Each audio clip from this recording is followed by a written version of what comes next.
Glad you chose to stop by the channel today. Just wanted to give you an opportunity to really become a part of this community here at the Coach Smook Network. We like to call ourselves the AAA family. The AAA stands for authenticity above all. We just want to give you an opportunity to become a part of this community because we're growing and we're doing something special here as a fan base, not just for Alabama, but the fan community as a whole. We're creating an environment where it's safe to be yourself, be authentic, and meet people who share the same passion you share, whether it's for the same team or not. You can do this by becoming a member of the AAA family. You simply start by just clicking the link provided to you by one of the moderators in the chat, or it'll be pinned to the top of the chat. Click that link, it'll bring you to my homepage. When you get to my homepage, make sure you hit the notification button and turn on all notifications. Understand that there are multiple ways to support the channel, and each level has its perks. You can go through and read each perk. As we continue to grow, new perks will be added to each level. One thing we would like to highlight that all AAA members are greatly appreciated. It does not go unnoticed that you have taken time and hard-earned money to support this channel. Once you join, YouTube is going to ask for some payment information, and make sure you monitor your subscription dates. Also, if you really want to get interactive with the community and find out what's going on, think about joining our Discord family. This is where you can get into all the fan talk of the community, and also there are networking opportunities. Please be mindful that there are rules and that we expect everyone to treat everyone with respect. Also, if you're looking to partner with Coach Smook Network or sponsor, please hit us up at coachsmooknetwork@gmail.com, and our staff will get back to you in a timely manner. I'm your boy, Coach Smook of the Coach Smook Network, and I thank you for supporting this channel.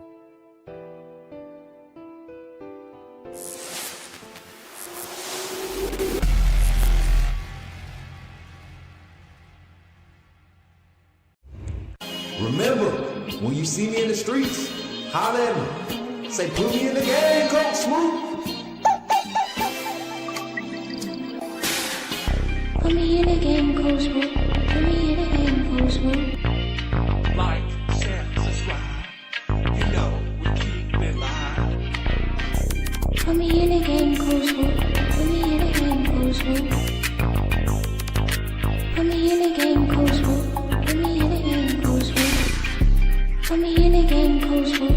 Put me in the game, Coach Smook. Put me in the game, Coach Smook. Put me in the game, Coach Smook. Like, share, subscribe. You know we keep it live.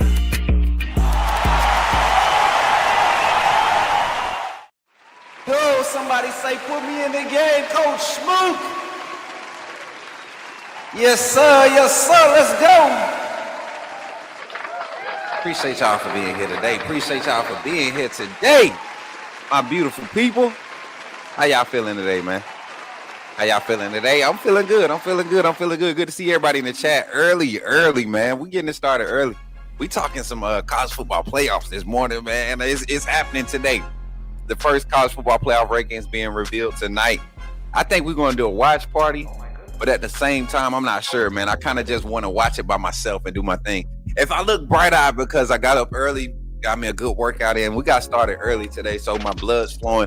I'm ready to talk to y'all, ready to talk some college football. We got some playoff predictions to get into, man. We got some conversations to have about Alabama's playoff path, how it looks with Texas A&M on their side and their schedule, the remainder of their schedule in the SEC, and how many teams we believe are going to be selected for the playoffs out of the SEC.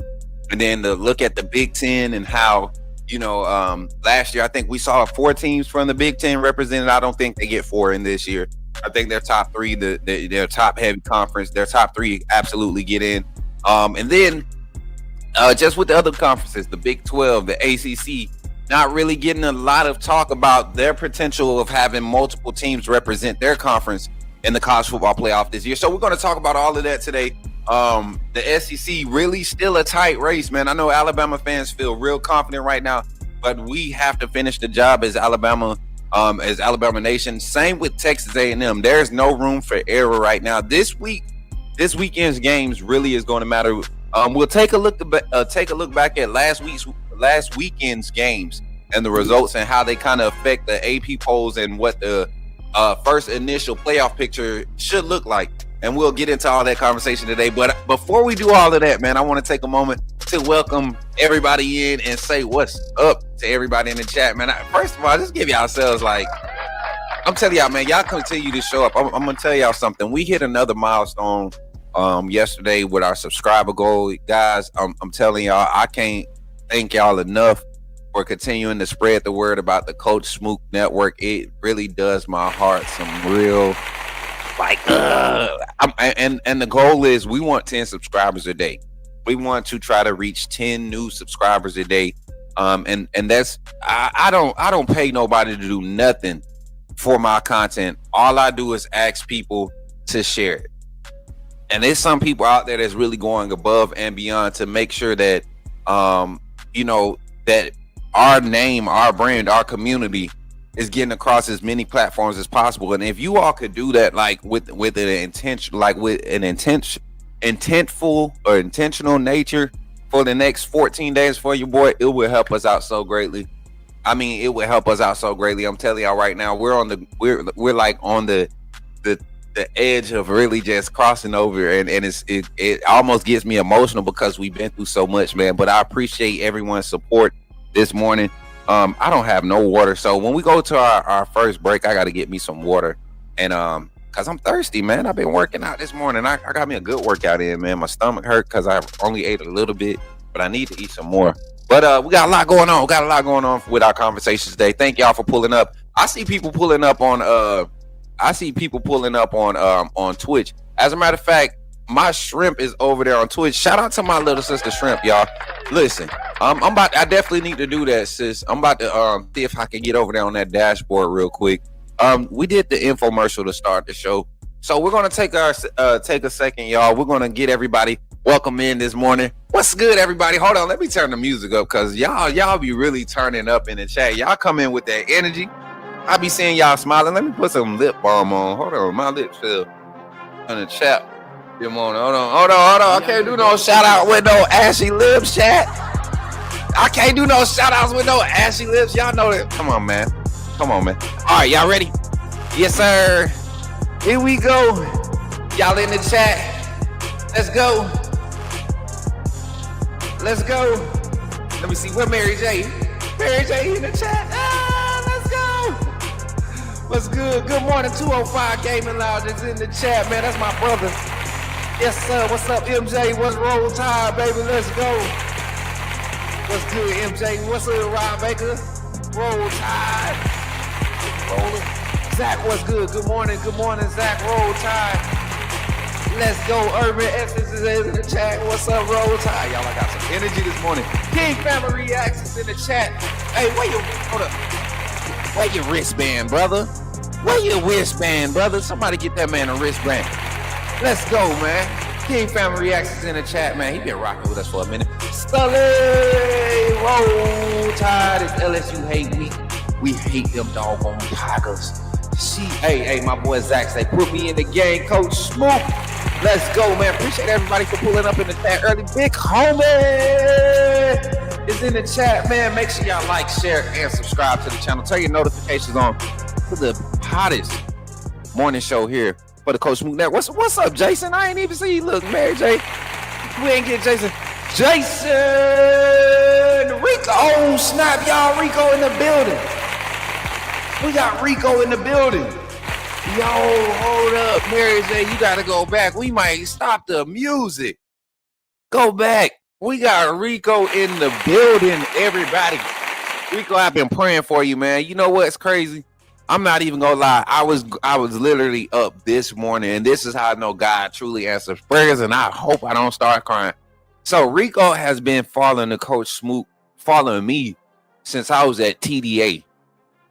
Since I was calling in as a fan on TDA, on their call-in show. Shout out to Steven Smith. I saw his announcement, man. I'm glad to see. Oh, Diamond, the squirrels messing with the cotton on the table.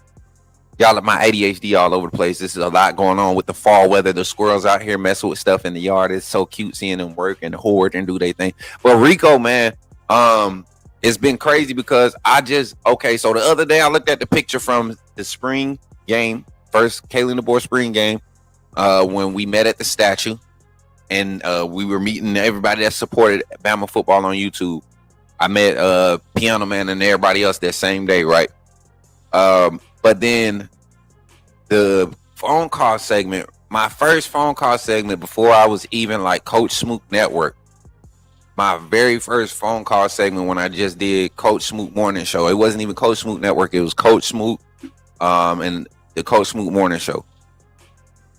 Rico was on that first episode. Zach was on that first episode. Zach, do you remember how hard Rico had everybody laughing on that first? And I was playing the clip back, man. It came up on my memories like back in September. But I was like, man, where my boy Rico? And it's good to see you, Rico. Y'all give it up for my guy Rico, man. He just a long-time supporter. Somebody that's been a voice in the community for a while, man. And I'm grateful, man. I'm grateful when we have community members that stick around like that. Appreciate y'all, man. Queen of Hearts, what's good? Good morning, sis. Good to see you over there. Look at her over there on that. Hey, Twitch got it. So I need to come over to Twitch, right? I need to come over to Twitch and give Shrimp my access. Make a note of that for me in the Discord too. Shrimp, I need you to get back in the Discord too, sis. Dylan Durham, good morning. What's good, my boy? Hey, y'all give it up for Dylan. Dylan, my dude, is you gonna be at LSU game? Is you gonna be at LSU game? I plan on being at the tailgate for the LSU Bama game. I don't want to go in the stadium for that one. I want to be outside. I missed out on some good tailgating when we played against Vanderbilt. But here at the 15-minute mark, I know y'all know me. I like to let everybody get a chance to come in, get settled in. Shout out to everybody in the chat on all platforms, man. Continue to come in, run the likes up. We got 19 in the chat on YouTube, 13 on Twitter. We got 2 in the chat on Twitch, which is crazy to me that we got viewers on Twitch right now. Facebook, we got a viewer, and then we got 3 new viewers over on TikTok. Shout out to my guy Antonio Snell for coming in with the 10 gifted, 2 already dropping 10 gifts on TikTok, man. So we're gonna get this thing started. Shrimp, I gotta get another screen. I only got 2 screens, sis. I can't even have like all the dashboards up. I gotta click between. Man, bump it. I ain't gonna complain. I'm grateful just to be here, y'all. Let's go get into it. Somebody put in the chat, say, put me in the game, Coach Smook. Let's get into this conversation. College football playoffs. You talking about Jalen Miro and the Pips? The perfect weak side linebacker, right? Put him next to the mic. Not going to take up a lot of time, but I want to say that I'm excited about what. Okay, forgive me, my brother. What's on your mind? Oh, I'm good. I'm just still sorry for all the other content creators now that we have this mega star back in our presence. I appreciate y'all for being here today. Let's get into it, man. We don't have a time limit today, so we're gonna just have this conversation, and I'm gonna try to project it as smooth as I can without saying a whole bunch of ums and rights. All right, it's my shot. All right, don't laugh at me. I almost did it just then. So if I take a couple pauses today, that's me trying to work on my craft, y'all. What's good, Square Business? Good to see you, brother. Good to see you in the chat. Head Huncho, I see you, man. What's good, Freddie G in the chat, man? We got a lot of people pulling up, man. Appreciate y'all, man. Appreciate y'all for tapping in today. Let's get into the conversation. College football playoff. I don't know if y'all saw my post on Twitter, but I have my own bracket. I got my own bracket. I took my time and I tried to do it and make it what they call legible, right? Is that the word? Is that the proper word to use? Make it legible so y'all can see. You all know that this can be the craziest, like, most legit college football playoff we've seen to date. And I'm talking about between the 14, even the Georgia-Alabama national championship and the 14 playoff. This 12-team playoff is I'm beginning to lean more towards the 16-team playoff as I continue to see as like teams that are getting better because of portal, because of NIL, however you other fans want to look at it, Bama fans, whatever. The playing field is level now, and I enjoy it. As a football fan, I enjoy it. I love it. I think it's the best thing for the game of college football. Say what you want about kids jumping in the portal to chase money. It's spreading the competition around because it's making opportunities for young guys like last year, Ryan Williams, right? Comes in and takes advantage of an opportunity, creates a crazy name and brand for himself, but also brings a certain type of attention back to the University of Alabama. And now offensively, we see that start to transpire and become coming to full fruition. And we see what this offense can be, right? Because of a young guy stepping up and taking advantage of opportunities in an Asian era where value is key. You get what I'm saying? Creating value for yourself is key. And you got to do it in all facets of the game. Sometimes it's at Alabama. Sometimes it's maybe 2 years at Bama and then transferring to Oregon or wherever you got to go to make sure you traject your value. And so the college football playoff is kind of heightening the probability of guys to get some quality exposure. And so I'm gonna show y'all my let me see if I could get it up real quick. I'm gonna show y'all I'm trying not to say it, y'all. See, I'm doing it already, y'all. Yeah, don't laugh, man. But I'm trying to find where's the screenshots? There they go. Here we go. My college football playoff bracket. Where is it at? Here it is. Here it is. There it goes. This is my final projection for my college football playoff bracket. I'm gonna give y'all a minute to look that over real quick. And I'm gonna stay small screen up here. Let me see if I can make myself small here. I'm gonna give y'all a minute to look at that, right? And I'm gonna put myself in the middle here. I'm gonna do something weird, Mary J. I'm gonna see if this looks weird. I'm gonna do something very, very weird real quick. No, it ain't that weird. That ain't that bad. We'll just go up here for a second. I'm gonna adjust this real quick. I'm gonna just go up here for a second. I'm gonna go up here for a second, chat.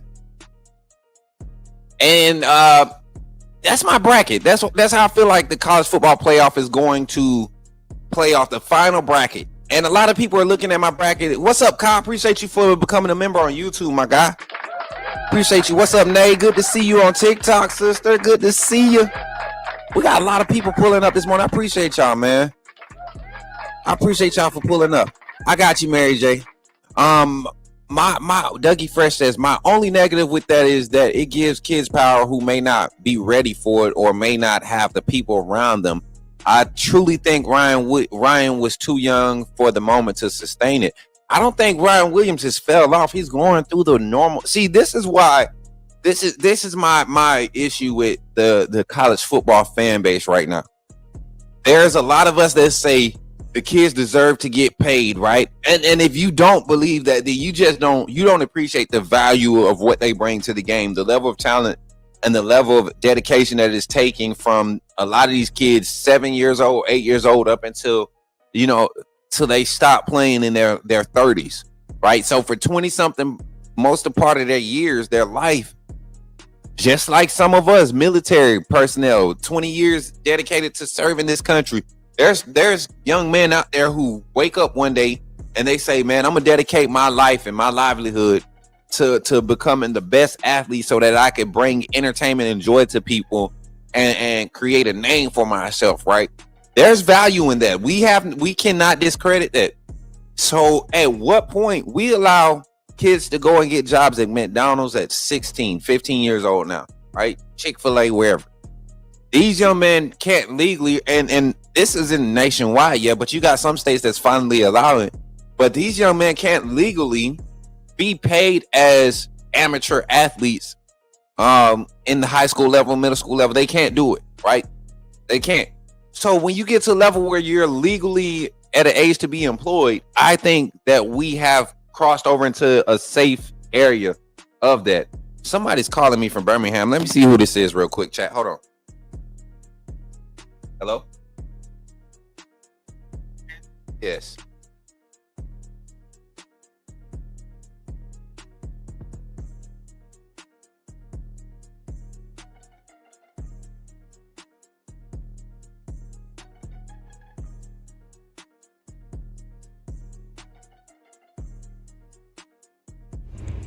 Remember, when you see me in the streets, holler at me. Say, put me in the game, Coach Smook.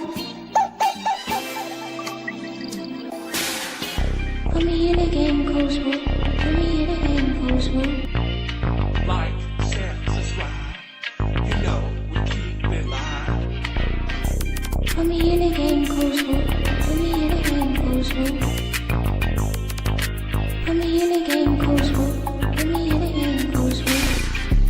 Put me in again, Coach Smook. Put me in again, Coach Smook. Put me in again, Coach Smook. Put me in again, Coach Smook. Like, share, subscribe. You know we keep it live.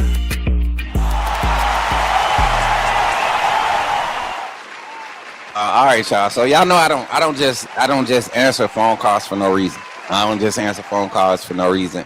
It's either got to be my kids or it's got to be like, you know, gut feeling, man. And y'all, I don't know if y'all can tell, but it's happening. It's happening. Just know it's happening. It's happening. It's happening. Y'all give, man. Listen, it's happening, y'all. It's happening. Things are happening at rapid speed right now. I'm grateful. Hopefully everybody's waking up and experiencing some of the joys I've been experiencing in the past like 48 hours, man. And it's not even like monetary stuff. It's just things that we've been waiting to happen for so long. Not just for the Coach Smook Network, for my personal life, for my children. Things it's happening, man, and I'm grateful. So yeah, back to it. We're talking college football playoff.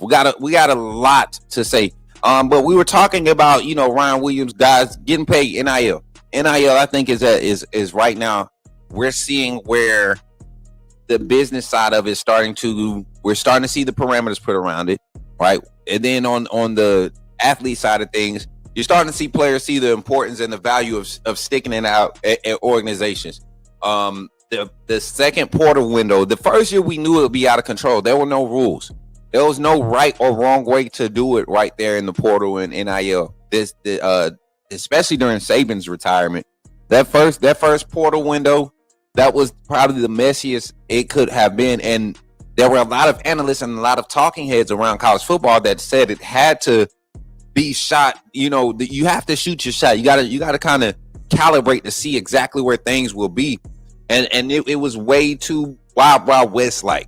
Right, it wasn't going to be sustainable. The value of college football had dropped tremendously, you know, and you saw kind of the latter end of those effects, that phase of NIL with the Nico transfer and things that transpired throughout that situation, and even the volume of players that actually transferred. The number of players that entered was a high number, but the ones that actually transferred and went through with a full transfer, it had dropped. The percentage had dropped crazy. So you're seeing starting to get better. One, because these NIL collectives and things of that nature, they're able to go and really monitor these things. So it's not a lot of under the table business being able to be done at this level, believe it or not, because it's legal now, because it's out there. You know, it's not shameful to have your funds accounted for. It's actually kind of like a muscle move type thing for universities to say, hey, we have this many people paying into our collective. We have access and networking ability and ties to this personnel or this organization. So we're in a good stage of NIL for where it's been. You know, this is only year 4. We're going into year 3, year 4 of Porter NIL phase. So I don't have a problem with it right now, and I don't think it has anything to do with his development. What's up, Other Jay? Good to see you in the chat, my brother. Look like Mary J timed out. I sent him Cash App for my membership because Apple was tripping, finally figured it out. You sent him, you sent me Cash App? You talking about last month? Hey, yeah, hey, K Snazzy been a member. He been donating every month. Coach, do you think it's only a handful of games left in the regular season we see more of AK Deer, since it will not affect his red shirt? I think we do see a lot of AK Deer, especially coming up against Eastern Illinois. And then if you get into like the first round of the playoffs where you see maybe a mismatch, because my projection with this bracket, and I'm going to pull the bracket back up with this projection, and we're going to get into our full conversation here at the 30-minute mark. I'm just kind of engaging with the chat right now, vibing.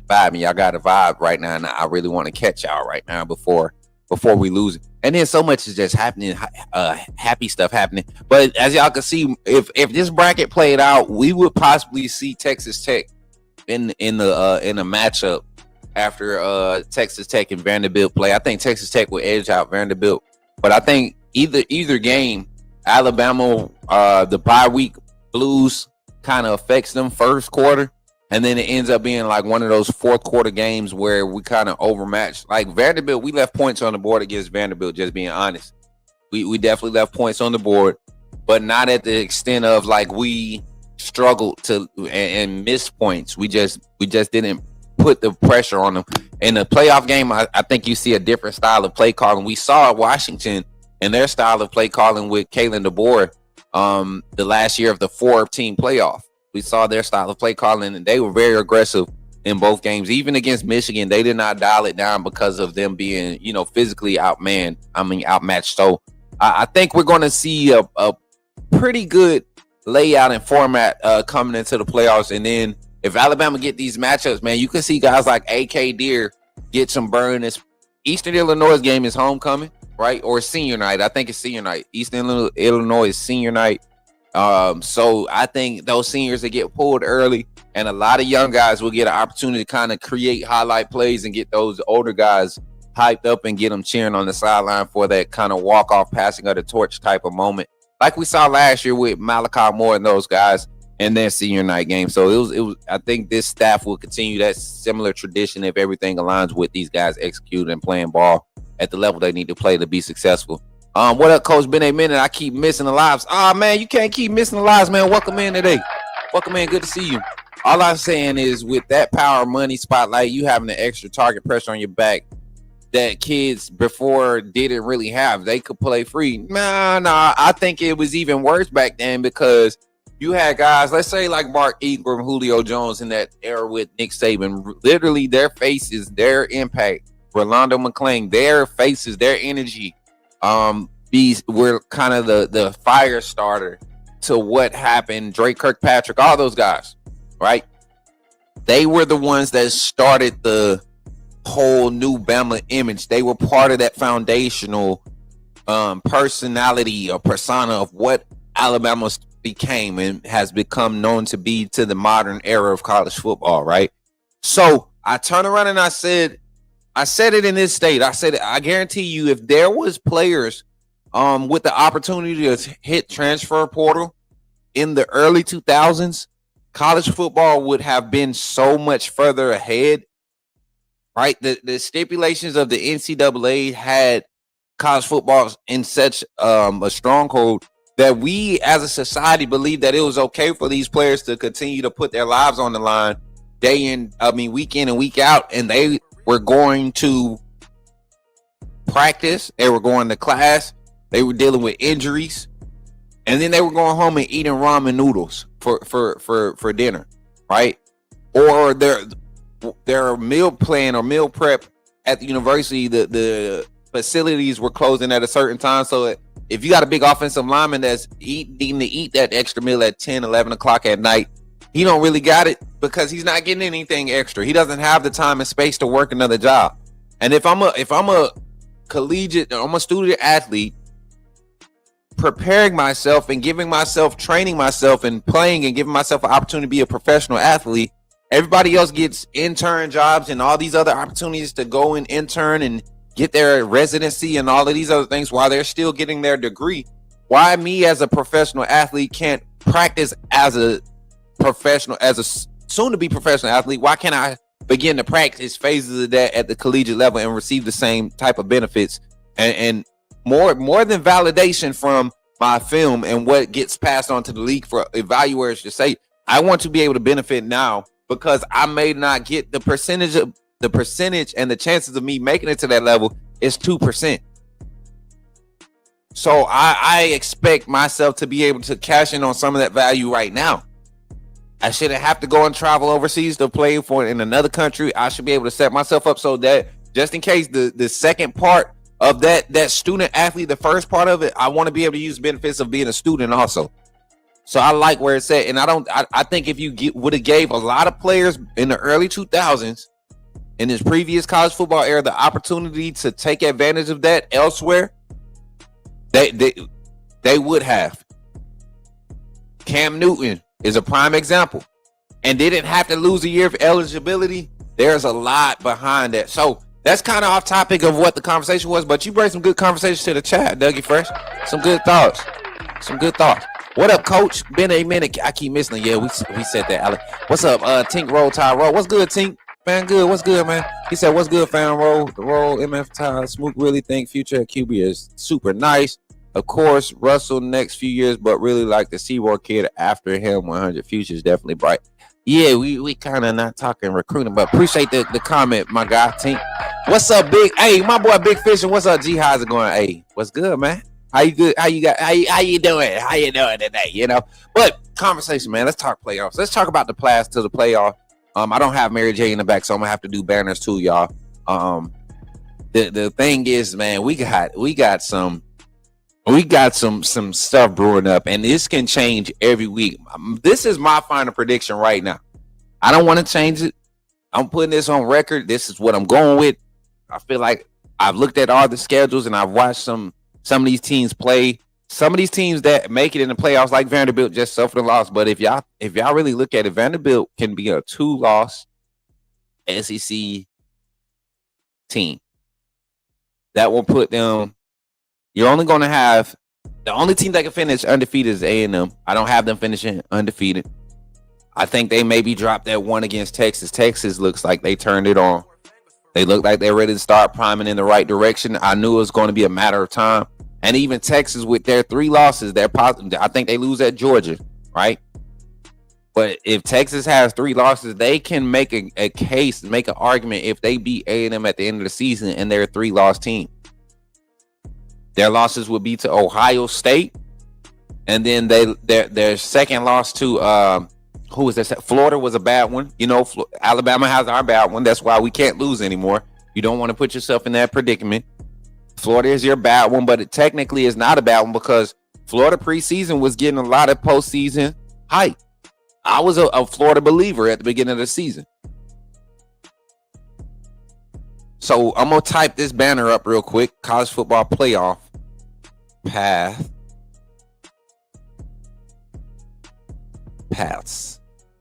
Let's go. We'll do it like that. How that look?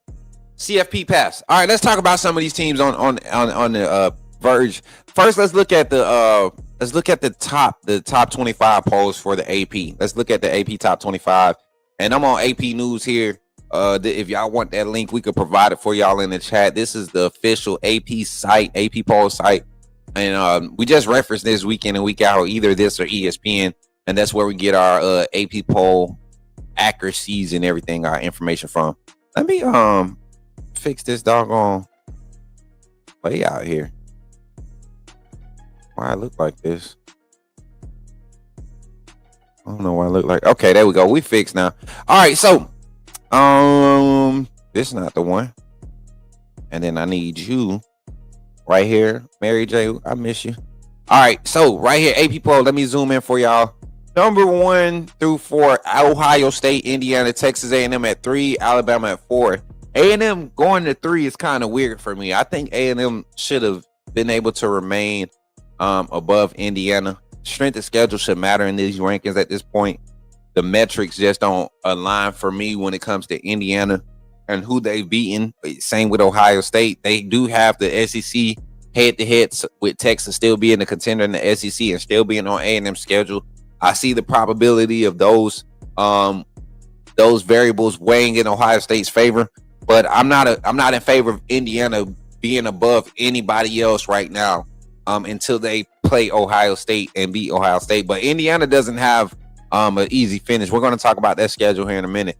Georgia at number 5, Oregon at number 6, Ole Miss at number 7, BYU, Texas Tech, Notre Dame, Oklahoma 8 through 11, 12 through 14, Virginia, Texas, Louisville. Virginia is actually looking like a team that can win the ACC, but I started to take them as my dark horse team to make the playoffs. But I looked at their schedule, and they actually have to see a team that I'm really high on that is right there on the outside looking in for the ACC. We're going to dive into their schedule also. Texas, we just talked a little bit about Texas and their probability of what could happen for them as a possible 9-3 team ending the regular season and making their case for getting maybe a number 10 spot, a number 10 seed or a number 11 seed in the playoff. Louisville, number 14 right now, a team that a lot of people believe in the ACC can really take the ACC and win that conference this year. I don't think they pull it out with the rest of their schedule. Some of the games just don't align in their favor. two of them being on the road. I believe that I was looking at the schedule. Like I said, we looked at a lot of schedules last night when we were making our bracket. Vanderbilt, I have them in my bracket, and I'm gonna show y'all why. I know they lost to Texas this past weekend, but Vanderbilt still has a favorable schedule, and they have another ranked opponent that's hanging on by a thread. They're ranked right now, and they're going to continue to be ranked. Tennessee. So Vanderbilt, Tennessee could be another ranked opponent matchup, and Vanderbilt will be sitting there saying they have their one bad loss and their one good loss. With two losses, a 2-loss SEC team is getting in above any 2-loss ACC, 2-loss Big 12, just based off the strength of schedule. And we're going to talk about the criteria of the College Football Playoff Committee too today, because I think that's worth the discussion. So continue to run the chat up, continue to run the likes up. I appreciate everybody for tapping in. YouTube, we got 23 in the chat, 21 likes on the stream. Continue to run it up. I appreciate y'all. And then TikTok, continue to tap that screen. I see y'all comments over there. Y'all can continue to comment. All the other platforms, if you comment, you want your comments or your thoughts to be heard or seen on screen, they will pop up in the chat. We got the TikTok chat up over here on the other side for y'all. So Louisville has the easiest path to the ACC, but they have to see Georgia Tech or another team. And I don't think you see what the good thing about the College Football Playoff Selection Committee this year. There's no automatic bids, no automatic buys for the 5 conference champs, right? The top 4 at the end of the season, right? The top 4 ranked teams will get the first 4 buys. The conference champs have an automatic bid into the playoffs. That's what you're getting as a conference champ. So wherever you rank as a conference champ, so if you're a 9-3 conference champ and you're ranked 14, you're not getting in the playoffs. Wait, no, you're getting in the playoffs. You'll be the lowest ranked conference champ. So you'll get the number, I think, 10 seed or 9 seed, whatever it is. Right? I think that's how it goes. I might have to go back and retrace that statement. It didn't sound right. But y'all get what I'm saying, right?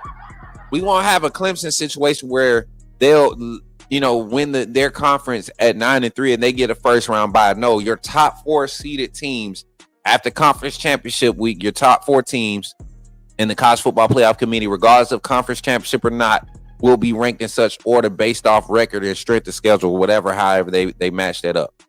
So right now it's looking like it's going to be, an Ohio State in my bracket. Let me pull my bracket back up. In my bracket, I have Ohio State at 1, and I have them going to finish the season 10-1, 11-1. I'm sorry, 11-1. I got Ohio State finishing 11-1. I have Michigan upsetting Ohio State.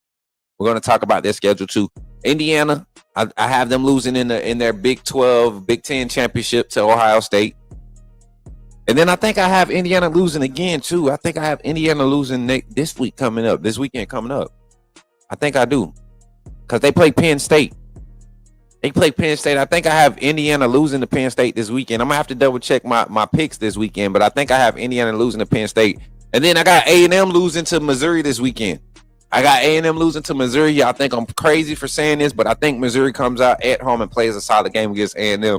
We've seen A&M kind of be susceptible to the big plays. Missouri's, they got some reps with their backup quarterback. They still playing a strong brand of defense. They have the makeup to play A&M. We have LSU, of course. I have us winning out. I have as my number 5 seed. I have Georgia going into the playoffs. I think Georgia wins out from here. A&M losing to Missouri would not hurt them getting into the SEC championship game. It would give them their first conference loss, and it would put them in the tie with us. Our win, who is our loss to? Our loss to, we don't have a conference loss yet. So we're tied with A&M for the conference lead. So yeah, I'm going backwards. I'm talking crazy right now. But I got A&M losing one of the either Missouri or Texas game to close out the season. And then, like I said, Oregon, Ole Miss, those teams falling into this bracket, those are matchups that we can really see playing off and giving us some quality watch. Like, Just imagine a Vanderbilt, and everybody's trying to figure out why I have Vanderbilt in it. I'm gonna break their schedule up, and y'all gonna see why I feel like Vanderbilt still has their way in. But Vanderbilt and Texas Tech, one, you find out if Texas Tech is a true contender in the first round, they don't get an easy pass off game, right? But then you also find out if Vanderbilt is going to continue to build with this momentum. Vanderbilt in the playoff conversation is crazy for college football. It's crazy good. Right, we're looking at a new age of college football, and that's good for college football for the SEC. Vanderbilt is a contender. You're talking about Vanderbilt more than you're talking about Auburn and Kentucky when it comes to success on the field. That's a different era of football, and I like it. I like it. It's a change of pace. It's a breath of fresh air, and we gotta embrace it. Oklahoma's still on the outside looking in. They're right there on the edge with their 2 losses. Oklahoma has one of the tougher paths though. They still have to see Alabama. Right, Oklahoma still has to suit up. Who else Oklahoma has to see? Let me go pull their schedule up. We got Alabama here. Let me pull this Oklahoma schedule up. I think Oklahoma has us, LSU. Yeah, they have. Wait, where'd they go? They have us next week because they're on the bye this week. They have us next week. Then they got Missouri at home. I think because them being at home, that'll be a tough game for them, but they might be able to pull that out. John Mateer. What's y'all thoughts on John Mateer, chat? If he goes down again, do you think Oklahoma, even if they end up being winning out with 9-3, do you think they get the nod ahead of the likes of Texas at 9-3? Nah, they wouldn't because they lost the head-to-head. So they wouldn't get it. So that would eliminate Oklahoma. They need to win out. Their best chance at the college football playoff is winning out, meaning they would have to beat Alabama, they have to beat Missouri and LSU, and that would be their best chance. They can't get in the SEC championship, right, with their 2 losses. But that could get them a 10-2 overall record with a 6-2 conference record, right? 6-2 would be the total conference games. You play 8 conference games, 6-2. So yeah, I think Oklahoma has to win out to get themselves a chance. But back to my bracket, Vanderbilt. Like I said, this is the team that I have of my dark horse. Let me put that up here. Dark horse team for the playoffs. We're gonna go dark horse here.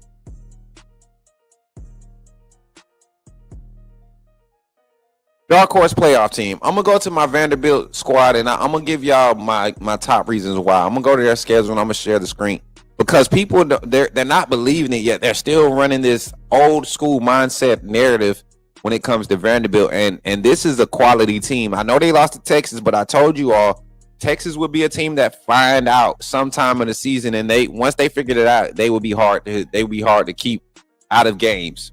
I don't think they're dominating anybody left on their schedule. They have a tough schedule, but Texas is going to be a good team. Archman is going to be a good quarterback. He went through his woes, and now you get to see this young man flourish. All right. Let's share this one instead. Boom. So this is the rest of Vanderbilt's schedule. Okay. You see that schedule, the 34-31 loss at Texas on the road. So a ranked Texas is not going to look bad on their resume. That's why you continue to see Vanderbilt ranked. They host Auburn this weekend. This one is one that I said I think this is the one where Diego Pavia kind of pats his position in the Heisman talks, putting up some crazy numbers against an Auburn team that's truly struggling. You saw Auburn fire Hugh Freeze finally. They don't have that momentum going into this game that you would expect. The quarterback situation is horrific, right? They had the young man Daniels go in this past week. I don't know what's going on at Auburn, man. It's a crap show. It's a poop sandwich, right? Kentucky is on this schedule. Vanderbilt is just too good right now to drop a game to a team like Kentucky. And then at Tennessee, that rivalry game is going to be a hype. I like Vanderbilt's defense compared to Tennessee's defense to be able to stop the opposing offense at this point in the season. Vanderbilt has some players on their defense. Their secondary is a lot more athletic than last year, and it showed when we played them. They played a lot of things in phase during that Vanderbilt during the game against Bama. If Ty Simpson's not as composed, not as accurate as opportunities to create plays, they've done it, turnovers. They've done it against teams like Missouri, LSU, in key moments after they lost to us. They did it against Texas this past weekend. I think they continue to build on that and stack. And for that reason, I think Vanderbilt can end this season at 10-2, not making the college football, the SEC championship, but they will be the 10-2 team. Their overall record will be 10-2. Their losses will be the 2 ranked opponents. At the time, number 10, Alabama, and at the time, number 20, Texas, who might not be ranked after the final rankings of the final AP rankings. If you got a 10-2 Vanderbilt sitting right there on the outside looking in, and we're looking at the college football, we're looking at the SEC standings right now. That will put Vanderbilt at 6-2 for the conference, right? 6-2 for their conference matchups, because they will beat. That will put Texas with their loss to Georgia and their loss to Texas, possibly Texas A&M, will put Texas at 4-3. Ole Miss will be at 5-1 with them winning out. And we're going to talk about their schedule too, because Ole Miss has to close theirs out. Georgia's going to beat Texas to give them an extra loss. Alabama, I feel like we're winning it out. The rest of this conference schedule. And A&M, they have to win against Missouri for me to, handle Missouri for me to believe that they'll handle Texas. So Texas and Texas A&M, they're the two. Like, that's the game where I'm saying, like, whichever way that goes, it'll tell me a lot about how Vanderbilt season can go, because Texas can actually go and lose to Georgia and be at 7-3, 4-2 overall in the conference, and then win the next 2 conference games. Let's go look at Texas' schedule so I can stop beating around and guessing who they have. Right? You got. Let me see. I think I accidentally pulled it back up. I went back. Let's go back to Texas.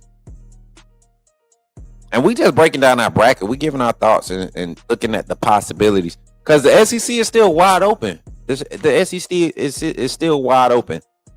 They have Georgia at Georgia this weekend. That's going to be, not this weekend. That's next weekend. I'm sorry. They're at Georgia next weekend, Texas. Then they host Arkansas, and don't sleep on Arkansas. Do not sleep on Arkansas. But I have Texas losing at Georgia. They can go and beat Arkansas and then upset Texas A&M and be 9-3 overall. Their losses coming to at the time, number 3, Ohio State, unranked Florida on the road, and then at Georgia, a ranked number 5 Georgia on the road. And then upset the number. At this point, Indiana might have lost by now. At this point, let's go pull up Indiana's schedule. I get tired of people giving Indiana so much credit, but that's where I see the play out for Vanderbilt. They have the easiest way in right now. At 10-2, they could come in and get the 10th seed. I think that will put them at the 10th seed. Yeah, that'll put them at the 10th seed. Now let's break down the other SEC teams. Let's go to Ole Miss. I want to talk about Ole Miss real quick. Ole Miss, look at their schedule. Look at where they play at. Look at how they've been playing.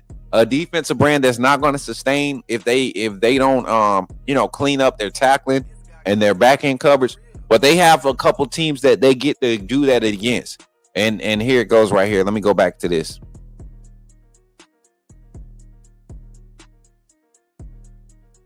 Here we go. This is Ole Miss schedule, chat. They have Citadel this weekend for their homecoming. And then they get Florida and then Mississippi State for the Egg Bowl. That game against South Carolina was a tough one. They played it and they handled business. Handled South Carolina at home. The defense started looking like they wanted to play with some effort. This Ole Miss team right now in conference play. I want y'all to pay attention to this. Ole Miss is 5-1 in conference play. Ole Miss can win out and still not get to the conference championship. And because of that, because of their loss to Georgia, but their only loss being to Georgia, another ranked team, another ranked opponent that will make the college football playoff. If they win out, beat Texas, handle Georgia Tech at the end of the season, because that's going to be a game you need to stay awake for, right? Ole Miss, they're not my dark horse playoff team. Vanderbilt is. Dark horse playoff team was Vanderbilt. Ole Miss is my for sure playoff team, but Ole Miss has the easiest path. Ole Miss has the easiest path. They have Citadel, Florida, and then Mississippi State. I don't think Mississippi State is their pushover game, right? I think Florida will be more so of their pushover game. Florida is kind of just out there having fun, living it up right now. You got DJ Lagway talking to other players from other teams about hitting the portal and all this other stuff. It's a crap show at Florida right now, man. Florida fans, I'm sorry. I hate it. It was supposed to be all year in my mind. I thought Billy Napier had something defensively, and then Lagway, I think he just hit the slump at the wrong time, and nothing was around him to help him. So, and the play calling sure as hell didn't help. So, Mississippi State though, that's going to be interesting for Ole Miss. Y'all know that rivalry game always gets kind of sticky. We saw a few years ago go like 8 overtimes or some crazy junk like that, 4 overtimes, crazy numbers. So Egg Bowl gonna be a fun one to watch. Ole Miss has the easiest path in, but with one loss, an 11-1 SEC team, right? That's their overall record. Ole Miss 11. They only got one total loss, and that was to Georgia. An 11-1 SEC team is definitely going to get a seed. Georgia, same thing. Let's go to Georgia's schedule. I respect Georgia. I respect what they've been doing, because the way that they've been winning is their way. That they're going to fight. They're not going to be explosive. They haven't really handled a team. They've been able to put up points when points are needed, right? They've been able to score or be in shootouts when they had to. They've been winning kind of like we had to last year. They've been winning, but I do see some problems for Georgia, right? Everybody wants to kind of write off of Mississippi State. If you have not watched Mississippi State play this year, you need to go turn on the Mississippi State game and watch how physical that defense plays. They fly around. Georgia does not have the physicality effect over teams right now. Florida played in that game. They were in that game with Georgia because of their level of physicality. Same thing with Ole Miss. Even though both defenses secondaries, they were horrible, right? But the physicality factor was there. Nobody's scared of Georgia right now. So Georgia has to go on the road to Mississippi State. I don't think they lose to Mississippi State, but don't sleep on it. Don't sleep on it. I wouldn't be surprised if the Mississippi Bulldogs whoop up on the Georgia Bulldogs. You know what I'm saying? We got us a dog fight, they say. Then they got Texas. Then they get Charlotte, and then Georgia Tech. Georgia Tech is the game I think Georgia really needs to pay attention to. They get Georgia Tech at home this year, last year playing on the road. I think that affected them a little bit, and all the turmoil that was kind of going on with the roster, quarterback situation with Carson Beck. This Georgia Tech team, I know they lost to North Carolina State. North Carolina State was up for that game. This is a quality Georgia Tech team, and they play SEC style football now.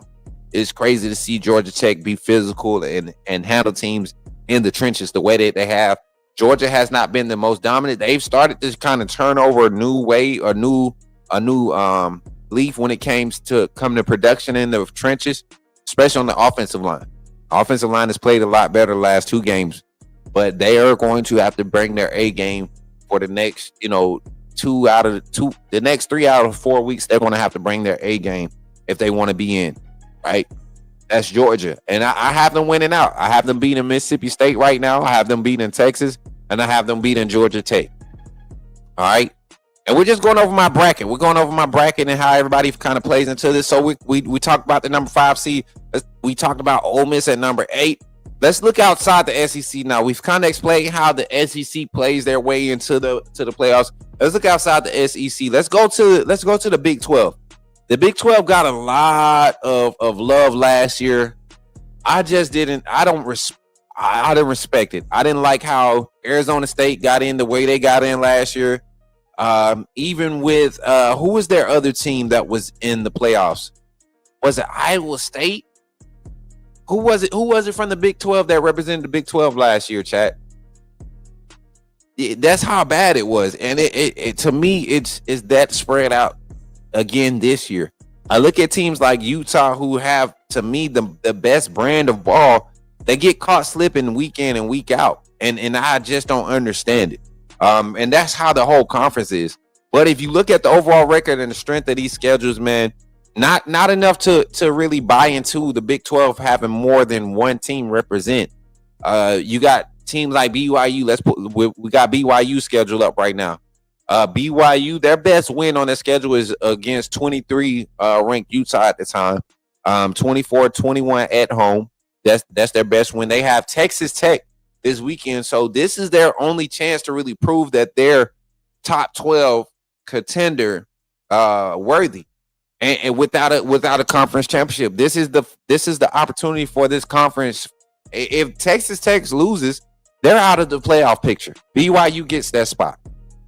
I have Texas Tech winning this game, and they just kind of flop. BYU falls out. But if BYU wins, is Texas Tech good enough to lose to BYU this week and then come back and beat them in their conference championship game? Because they can see each other again. And then at that point, do you penalize a one-loss BYU team for losing their conference championship game? And do you reward a two-loss Texas Tech team for winning their conference and giving them an automatic playoff spot? So that's the dilemma. Right now, this weekend, I truly believe the committee needs to make this game mean just like Tennessee, Oklahoma did. You put these teams on the path of not being able to control their own destiny. Texas Tech has an opportunity to control their own destiny. They need to win this one, win the conference championship game with their one loss, their blemish on their season.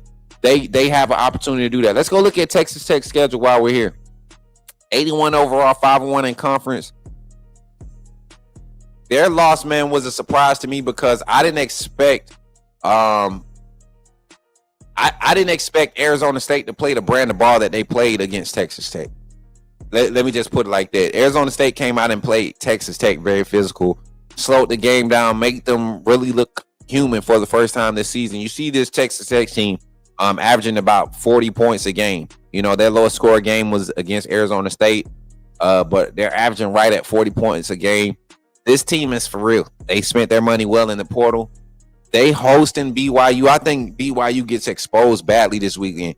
Need to go away with conference championship games detrimental to the playoff. I don't think so. I think you need to put more weight on the conference championship games, especially when you win them. When you win them, I think you need to put more weight on it. I think you need to put more weight on adding that extra conference game per schedule. Those non-conference games that plays everything out. You limit the margin of error for strength of schedule. There's no questions about who's on your schedule. You're out of conference games. One non-power 5 and one sub freaking conference or whatever they call it. FCS, one G5 and one what is it called? One G5 and one what's the other divisions called? FCS. One of those. You get 2 of those on your schedule. Out of the rest of your games, your other 10 games should be an out of conference Power 5 or group of Power 4, out of conference Power 4, and then your conference schedule. That's competition. That's football. That's quality football being played year round. And there's plenty of money to be moved and made with that too. TV contracts. That's what the problem is. Get these freaking TV politics out of that mess, man. Put all the games on. But Texas Tech, they get past BYU. They're basically in. UCF is not looking good. West Virginia, their brand of defense is just not good, and I don't think anybody's winning a shootout. Now, Texas Tech showed that they can come out and be uncharacteristic when teams kind of punch them in the mouth. So don't let BYU be that team to do that to you, Texas Tech. Going back to my bracket. We got Texas Tech at our number 7 seed. Let's jump over to Oregon. Let's jump over to the Big Ten. Let's just go to the Big Ten because this is the one that everybody, you know, we got into it with some Ohio State fans on our TikTok stream yesterday, gaming content, right? Got into it with them, just kind of talk about Ohio State, the hype around them. Shout out to y'all for the 28 likes too, man. I appreciate y'all for just letting me rant today. We don't have a phone call segment. I appreciate y'all for letting me rant and hanging out and typing in the chat. especially on YouTube. Appreciate the likes over there. TikTok, I see y'all. Missouri, LSU. You're right. At least we are better. Wait. BYU and Texas Tech this weekend. Facts. BYU is winning, Jamil. You think so? Nah, I don't think so, man. I got Georgia Tech beating Georgia. Oh, nay. That's tough. Hold up. You know, you're going to make some of our friends mad. You're going to make some of our friends mad saying stuff like that. I don't think Georgia can sleep on Georgia Tech. But if Georgia loses to Georgia Tech, it'll be their second loss on their schedule, and they're still getting the playoffs.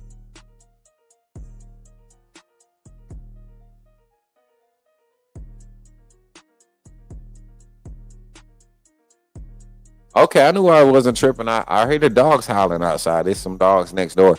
Well, so y'all looked at me like, what's going on? Well, yeah, Georgia Tech at the end of the year.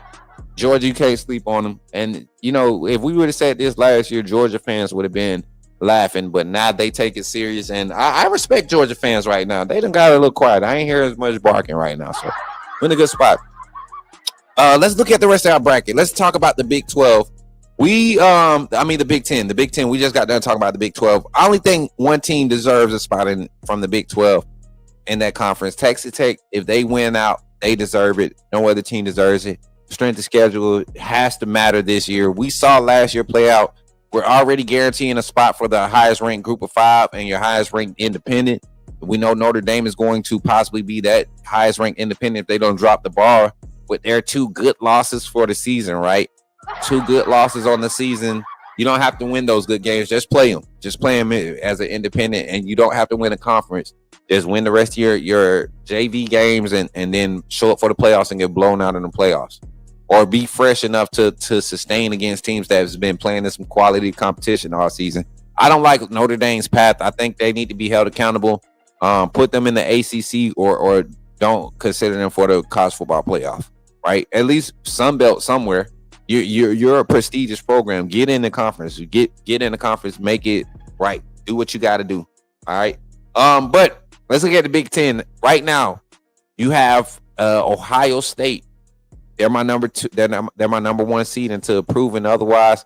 You look at their schedule. You look at what Ohio State has in line on the menu. Right. This weekend against Purdue. Next weekend is against UCLA, a team that can be tricky. We saw UCLA get in the upset mode. Like they did it. They did it a few weeks ago. I wouldn't be surprised if they tried to do it again, man. But I don't see it happening. I got Ohio State winning out the regular season. For up until this Michigan game at Michigan. We know how huge that game is going to be for these programs.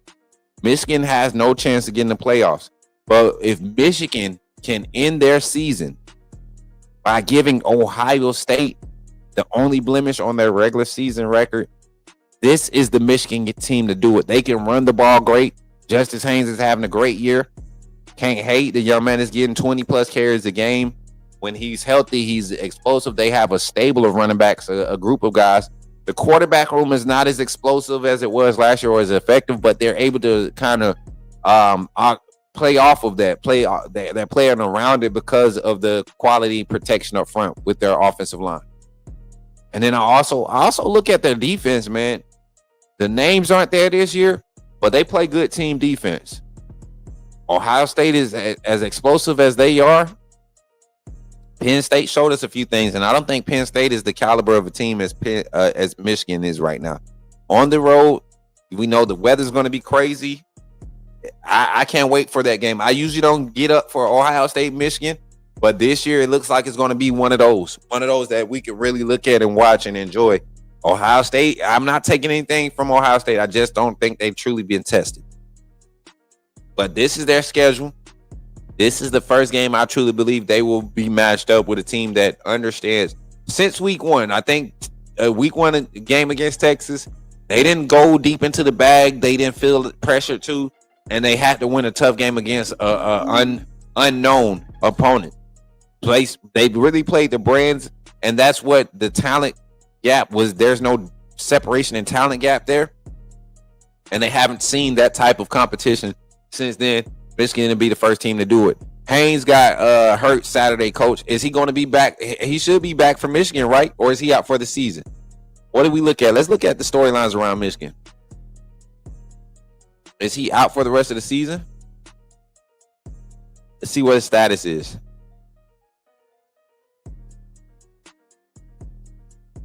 Ruled out versus Purdue. So he's out versus Purdue. He'll be back for Michigan. Guarantee it.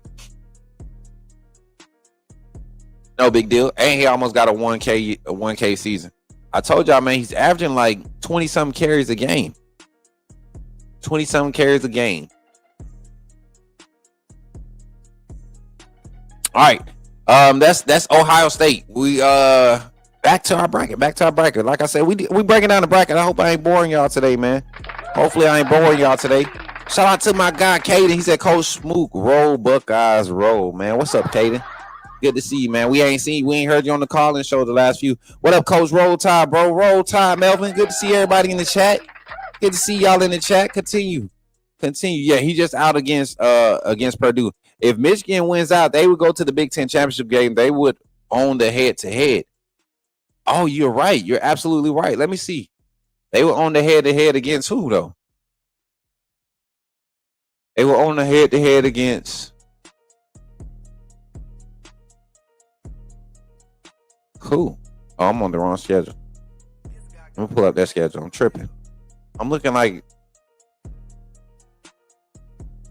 against who? Penn State? Oh, yeah, against Ohio State, right? Their loss was to USC, who's not in contention. But then no, because USC still has one loss. Y'all, we gotta get a siren, Mary J. Hold on, pull that comment back up. I need a siren real quick, y'all. We just discovered something here, Mike. Number 24 ranked Michigan right now is currently ranked number 24 in the AP, or number 21 in the AP poll. Currently 7-2. Can beat Ohio State. Can win out. They can beat Northwestern, Maryland, and Ohio State. Go to the conference championship. Beat Indiana if Indiana wins out. And be in the college football playoff. At 10-2. They won't be a first round bye. They probably won't be the first round bye, but as a 10-2 ranked Big Ten champion, they will definitely be ranked at number 7 for the final rankings. Number 8. They'll be conference champs. They would get in the college football playoff. They wouldn't get the first round bye because of their conference championship. They would get in because they're ranked in their conference champion.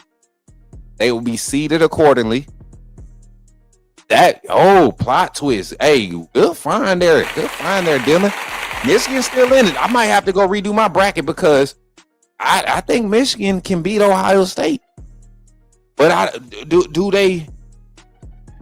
You know what's crazy is because Oregon would still be that team out. Would Indiana be the team out then? Because I think Indiana needs a conference championship to fully say that they're legitimate in who they are and what their competition level. Let's go to Indiana's schedule. We got to investigate, chat. We done opened up a can of worms, chat. We done opened up a can of worms, chat. Listen, look at this. Michigan's schedule says they can win out. Michigan's schedule says they can win out. They can beat Ohio State at home and get into their conference championship. Let's go to their conference standings. Right now at the top, you got Indiana, Ohio State, Michigan, Oregon. Who did Oregon lose to? Oregon lost to Penn State, right?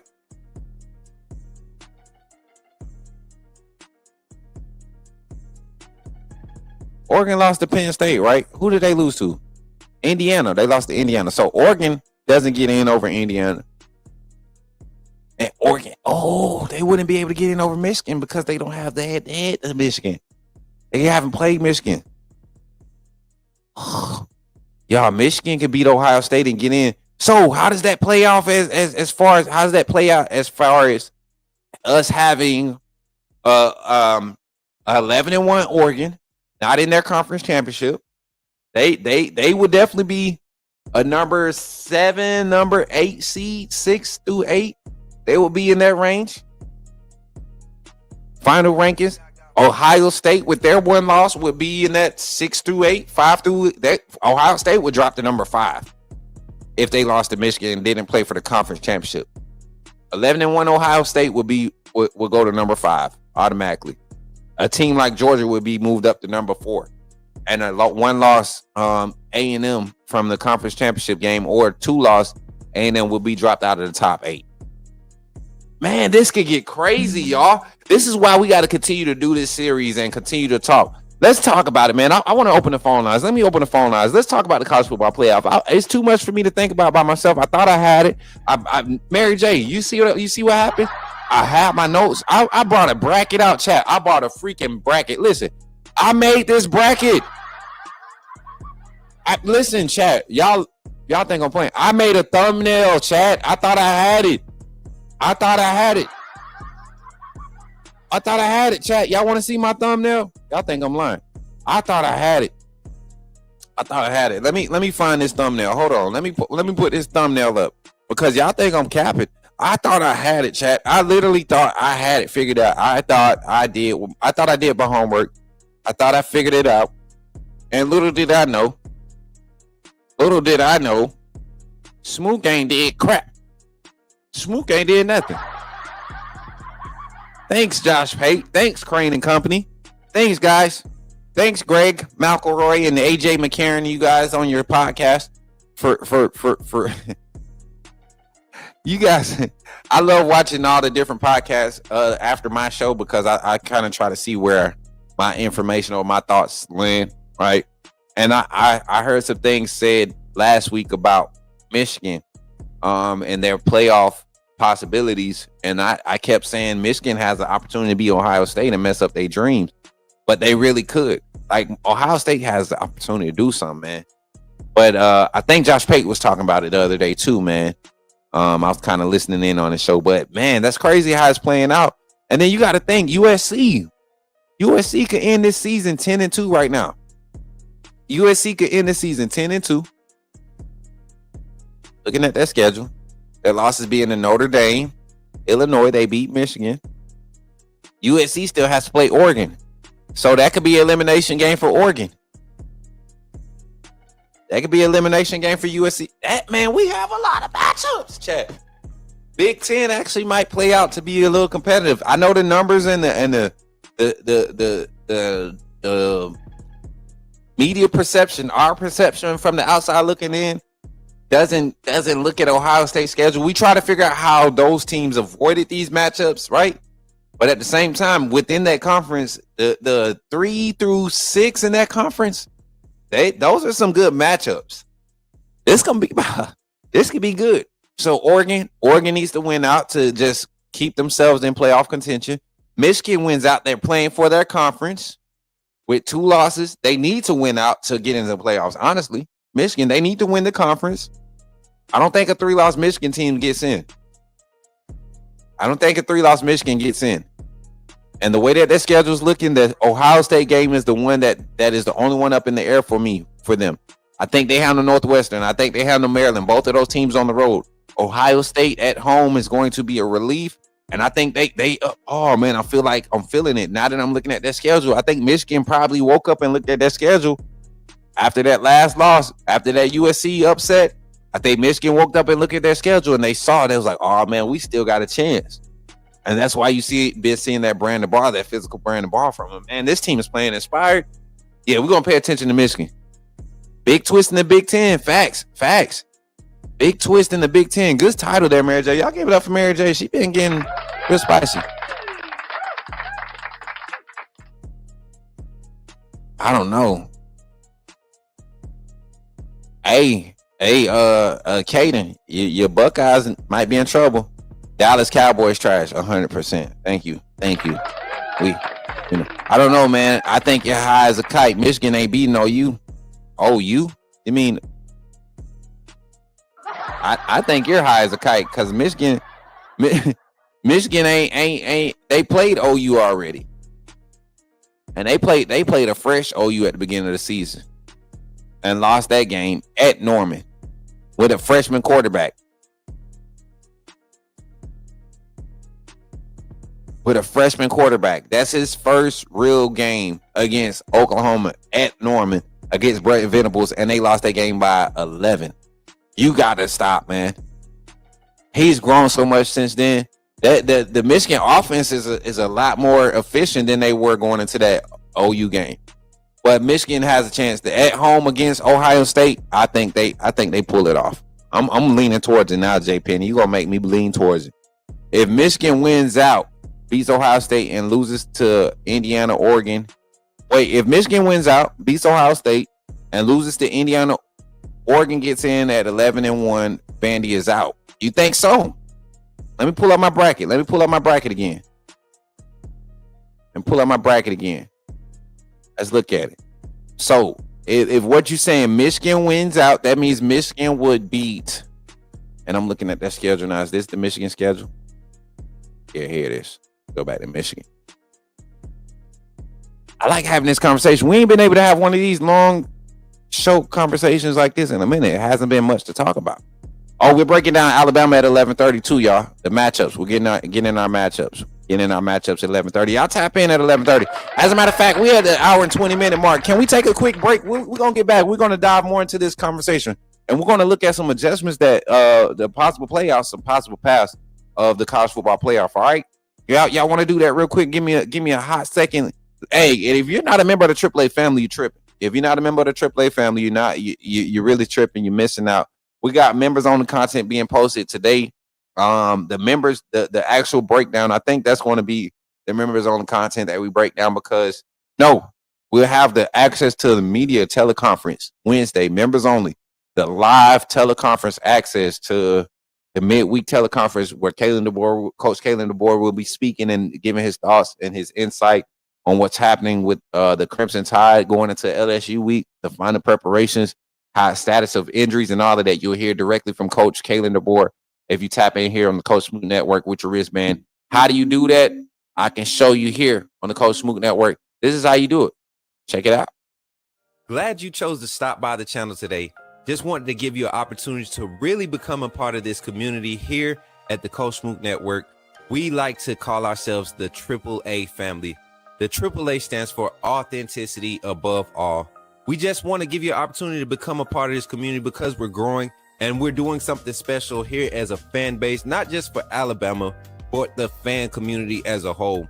We're creating an environment where it's safe to be yourself, be authentic, and meet people who share the same passion you share, whether it's for the same team or not. You can do this by becoming a member of the AAA family. You simply start by just clicking the link provided to you by one of the moderators in the chat, or it'll be pinned to the top of the chat. Click that link. It'll bring you to my homepage. When you get to my homepage, make sure you hit the notification button and turn on all notifications. Understand that there are multiple ways to support the channel, and each level has its perks. You can go through and read each perk. As we continue to grow, new perks will be added to each level. One thing we would like to highlight that all AAA members are greatly appreciated. It does not go unnoticed that you have taken time and hard-earned money to support this channel. Once you join, YouTube is going to ask for some payment information, and make sure you monitor your subscription dates. Also, if you really want to get interactive with the community and find out what's going on, think about joining our Discord family. This is where you can get into all the fan talk of the community, and also there are networking opportunities. Please be mindful that there are rules and that we expect everyone to treat everyone with respect. Also, if you're looking to partner with Coach Smook Network or sponsor, please hit us up at coachsmooknetwork@gmail.com, and our staff will get back to you in a timely manner. I'm your boy, Coach Smook of the Coach Smook Network, and I thank you for supporting this channel.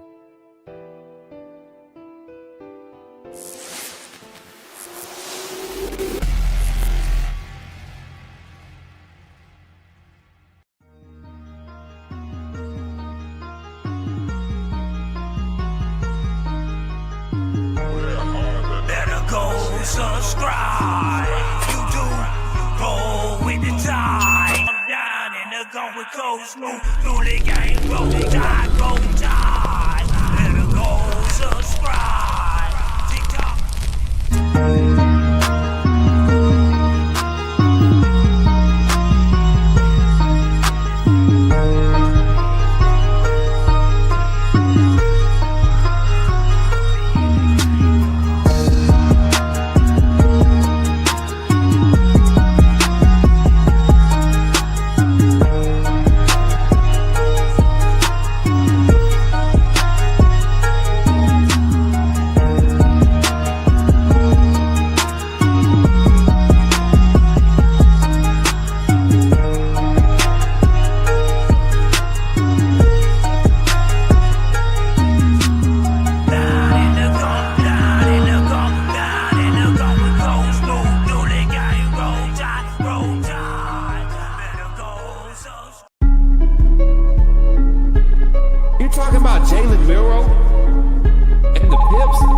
weak side linebacker, right? Put him next to the mic. It's not going to take us a lot of time. But I want to say that I'm excited about what. Okay, forgive me, my brother. What's on your mind? Oh, I'm good. I'm just still sorry for all the other content creators now that we have this mega star back in our presence. Let's get it, chat. The live calling show is ready for you. 334-625-1121. Go on here, call in, say your name. Put me in the game, Coach Smook, and we'll get you started. We'll get you started here on the Coach Smook Network. College football playoff talk. I just want to keep talking about it, man. My bracket is this is what I thought I was going to go with, but now that we're talking and having these conversations, now I'm getting into some of the outside looking ins, and it's looking real sticky. So college football talk today, man. College football talk today. We got our first call on the line. Let's get it. Call from Zach Willie. To accept, Yo, Zach, what's up, man? You in the game with Coach Smook. Talk to me, man. It's good, Coach Smook and my AAA family. How are y'all doing this morning? Look, feeling pretty good, Zach. Feeling pretty good. Looking at this college football playoff bracket I got, man. You think it's solid? You think it plays out like this, or you got some differences? You want to switch some stuff around? Talk to me. I have some differences, not necessarily different teams, just a different seeding. Okay, talk to me. And if I was doing my final bracket, I would have Alabama at Alabama, Indiana, kind of battling out for the number one position, because if Ohio State and Indiana play in the Big Ten conference game, I have Indiana beating Ohio State. But if Michigan beats Ohio State at the end of the year and plays Indiana in the Big Ten championship game, I have Indiana losing, because for me and from what I have seen this season right now, going into it right now, I think Michigan has the better defensive line over Ohio State right now. And the one thing that Oregon was able to do against Indiana, even though they lost that game, was they was able to kind of stifle the run game. And I just from what I have seen from film, I just think Michigan creates more problems from a defensive line standpoint than Ohio State. So if Indiana loses in the Big Ten championship game, then I have Alabama moving up to that number one spot, even though we have that loss to Florida State, because 12-1 Alabama would have a way better resume than a 12-1 Indiana. Right, and that was my point too. If Ohio State was to lose, but I truly believe this, Zach. I think right there, if Ohio State loses, right, and this is the difference, and we have to remember this with the college football playoff rankings this year. It's not the top 4 seeds go to the top 4 highest ranked college conference champs. Is if your team is eligible for the college football playoff, if you win your conference championship, or if you're a 9-3 conference champion, you're ranked number 6, that's what your rank is going to be going to the college football playoff. If you go into that conference championship weekend and you're a 12th ranked team and you beat the number 1 ranked team in the country for your conference, and that AP poll brings you in, power rankings bring you in at number 6 as a conference champ, you're going into the playoffs more than likely as a number 5 or number 6 seed. I still think Ohio State, with one loss and not playing in their conference championship, can be a top 4 seed. Indiana, though? I agree.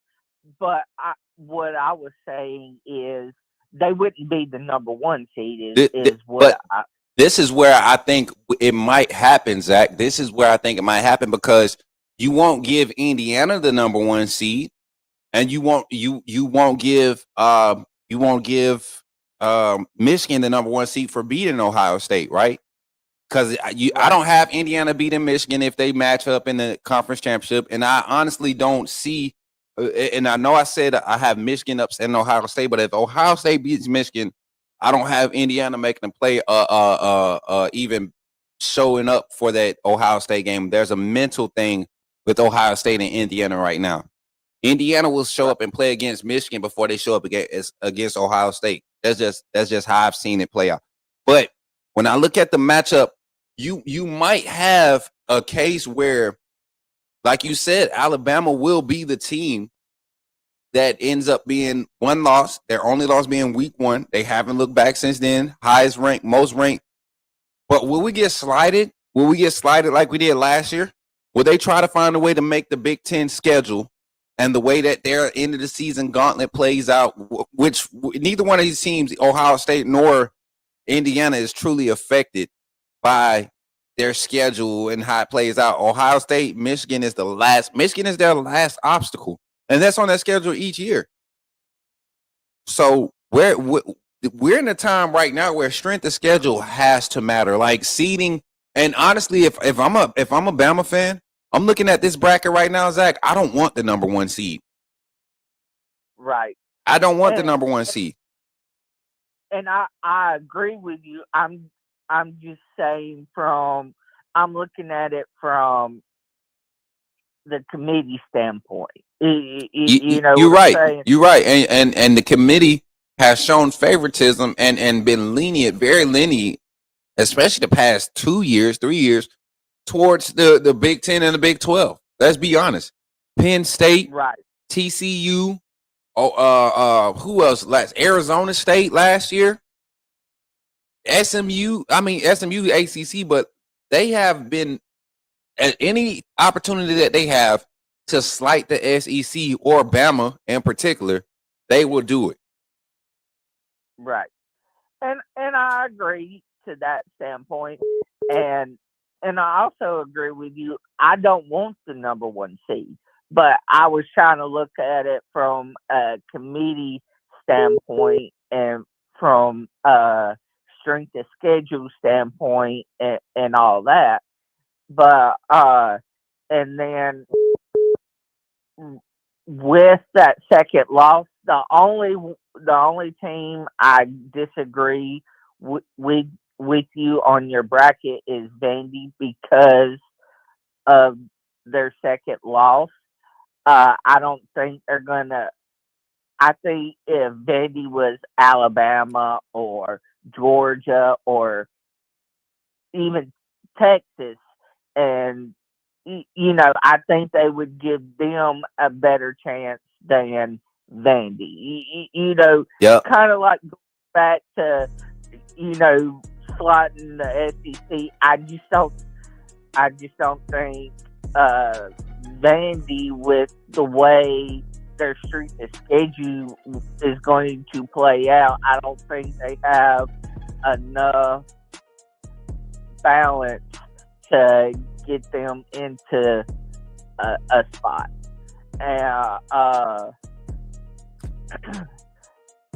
Zach, but I don't mean to cut you off, but we got a lot of people calling in.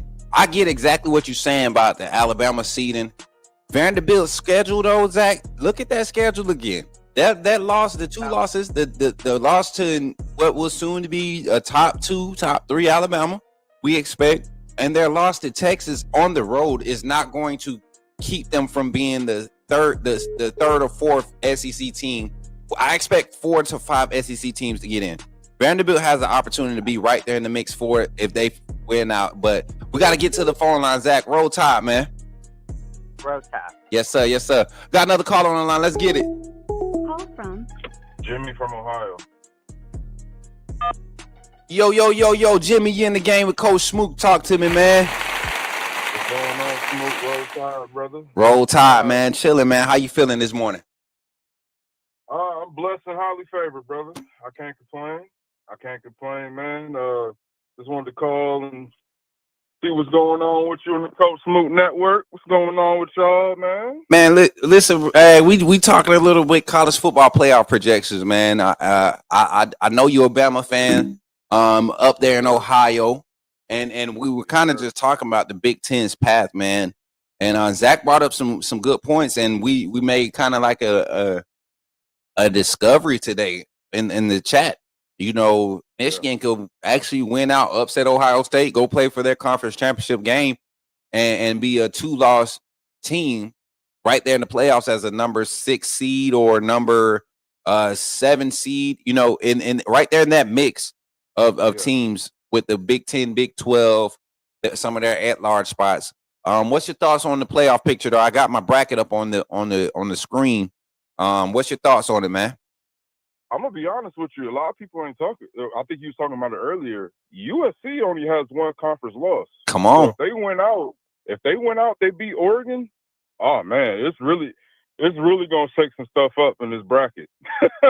And that's what the beauty of it is, man. Because we talked about Michigan doing the same thing. You could literally have Michigan win out, upset Ohio State, and put them out the way, right? And then you could have USC win out and be that third team over Oregon in that conference that would be saying, okay, y'all were going to give Ohio State, Indiana, Oregon a spot, but now why can't it be Michigan, Ohio State, and us? Or why can't you get what I'm saying? Because they right there, that one loss, that one conference loss, and I mean their conference losses to Illinois, we granted. But the out of conference losses to the independent team that you're giving a playoff spot to, and we lost to that team at their house. And they beat Michigan. Come on, man. Yeah, it's gonna be. I think this year, Smook, man, this is the beauty of college football, and this is why college football is the best sport in the world. I don't care what nobody says. This is the best sport in the world because of the fandom, because of the anticipation, because of what it brings. I mean, college football brings me joy, man. Every Saturday, I have something to look forward to. You know what I'm saying? Not only that, man, I feel like even with Alabama, like this game this week, Saturday against LSU, I'm not gonna lie to you, Smoke. I'm not nervous, but I'm You're on edge. You're anxious. I'm anxious. I'm anxious. Yeah. This is the second year under Coach Kalen DeBoer. This is the 4th bye week we've got to see from him. I would say this: what eases my anxiety, though, I look at how they came back last year after both bye weeks, man. Yep. That's what I can go off. I think with me is just the anticipation to know you don't know what LSU is going to throw at you. Right. And now you got cats. I mean, you're about to play 2 teams that just fired their coach. You know what I'm saying? So, and going to Jordan Hare, that's never just going to be a cakewalk. I don't care what nobody says. This is the year. This is the year, man. I think Kalen DeBoer finally breaks the juju, man. I think he breaks the curse.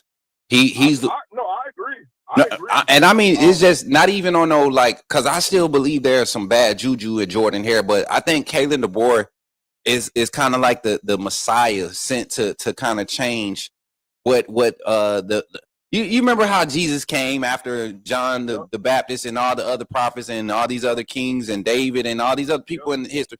When Jesus came on the scene, we knew it was real. I feel like Kalen DeBoer might be that. Now, I'm not saying he's God or anything, chat. Don't do me. Don't do that.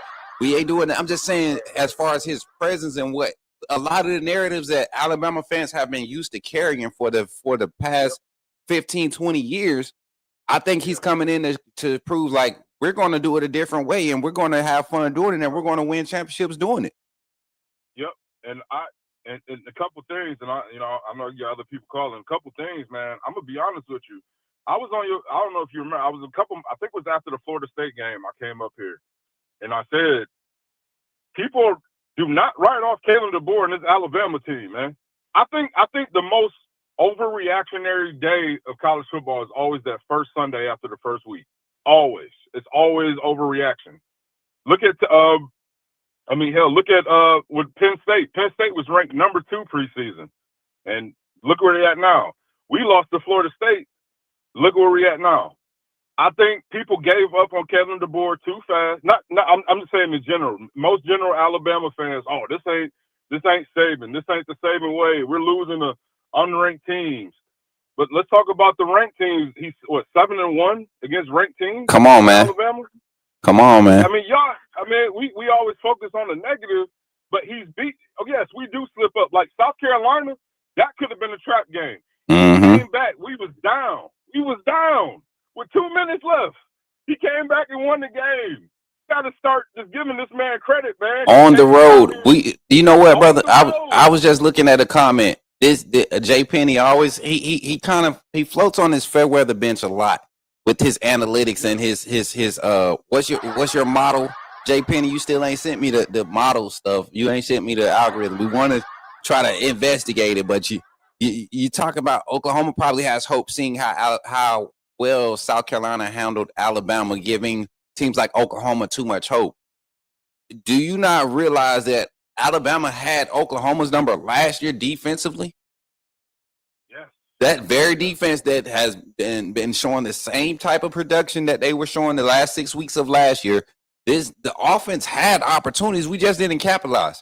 Everybody remembers that was the worst Milroe game of his career at Alabama, that game against Oklahoma. Absolutely. Yeah, that was atrocious.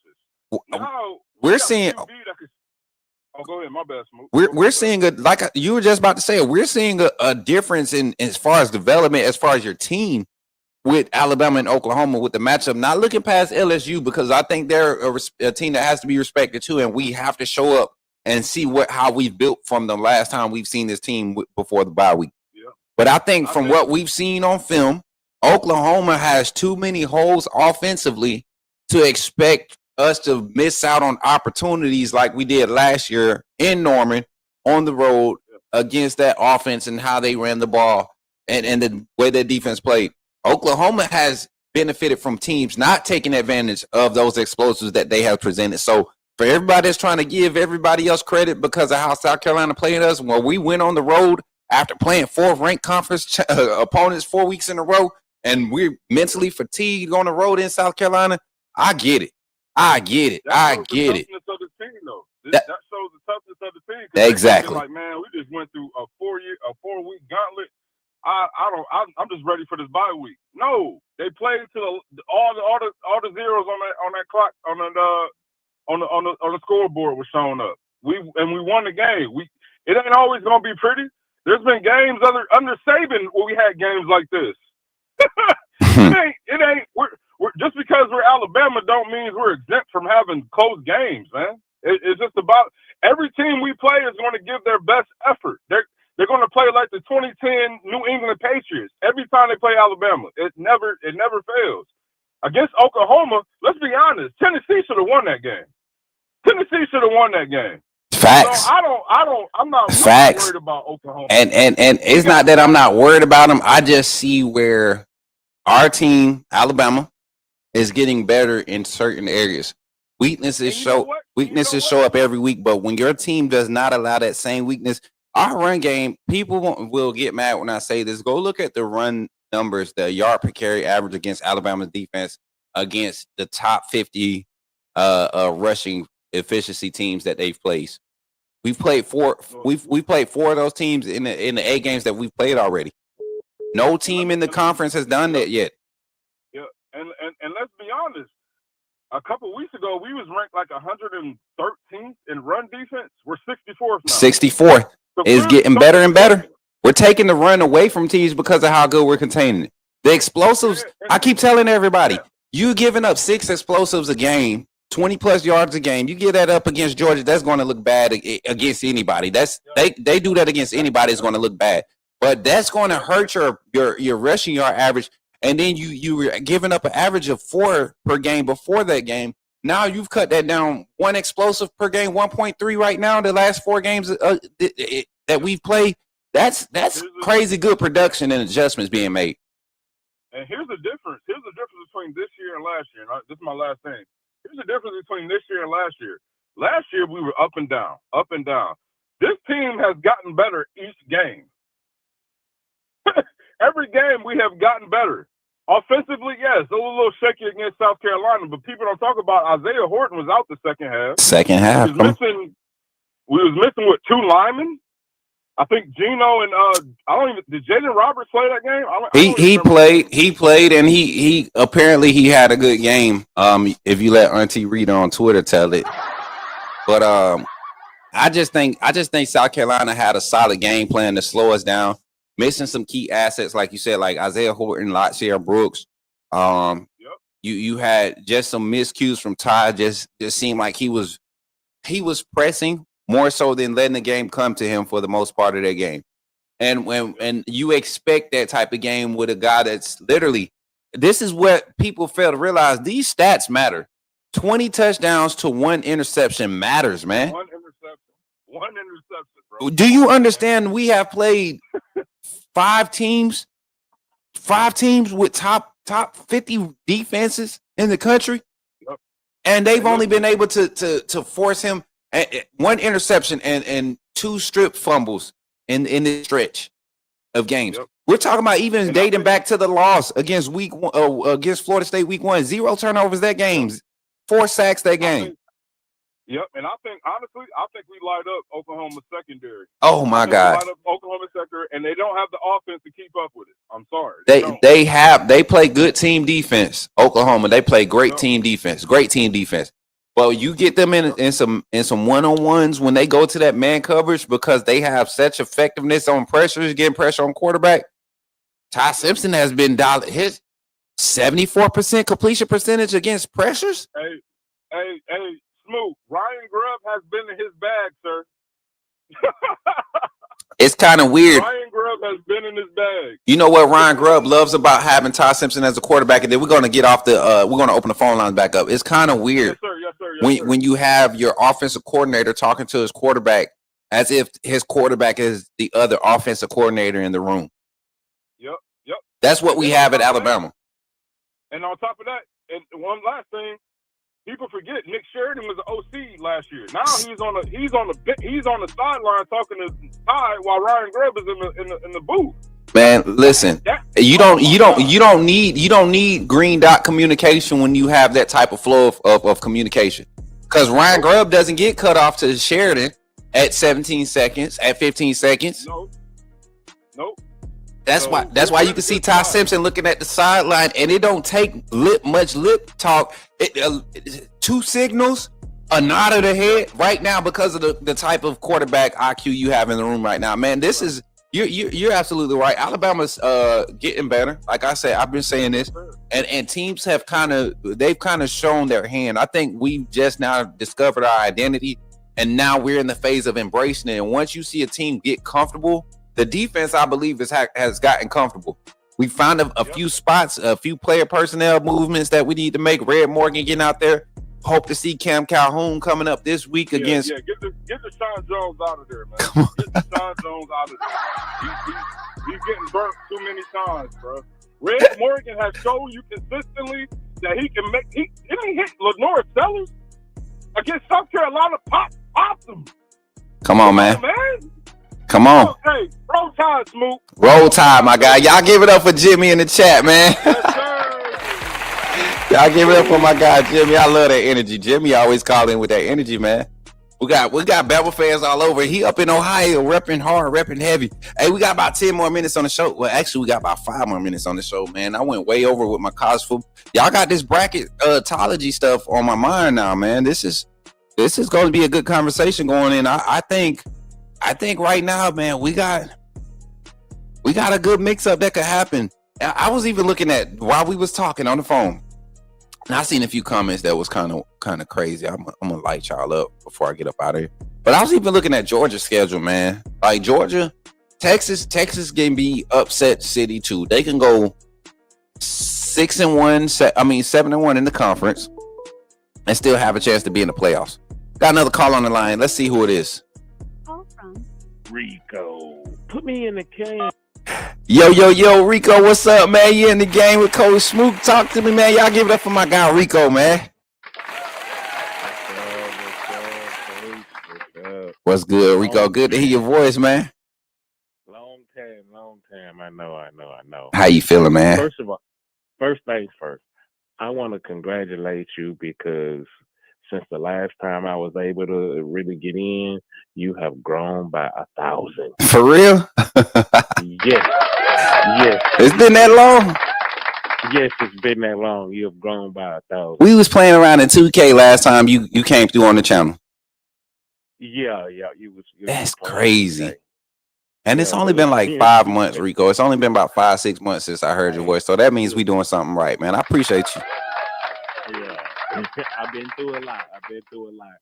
But before we really get into it, though, I just want to say this. Right now, this year, Alabama is fulfilling what I said about them prior to the season last year.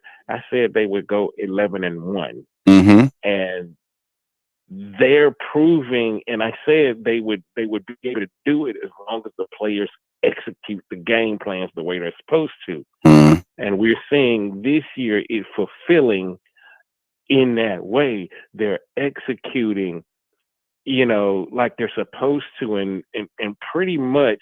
I ain't saying they don't make no penalties. They made some, but basically they've been keeping them to a minimum, and they've been executing pretty much. I would say at least to 80% capacity, and they're doing the thing. And I think every game was winnable and is winnable as long as they execute. And Facts. I think they can win out as well. The only game that kind of like makes me hold my breath is OU. That's the only one because their defense is so formidable. But that's the only one. I think with all the upheaval in LSU, I think we can get past them and all that stuff. And also with the upheaval in Auburn, I think we can get past them. And I ain't even talking about Eastern Illinois. But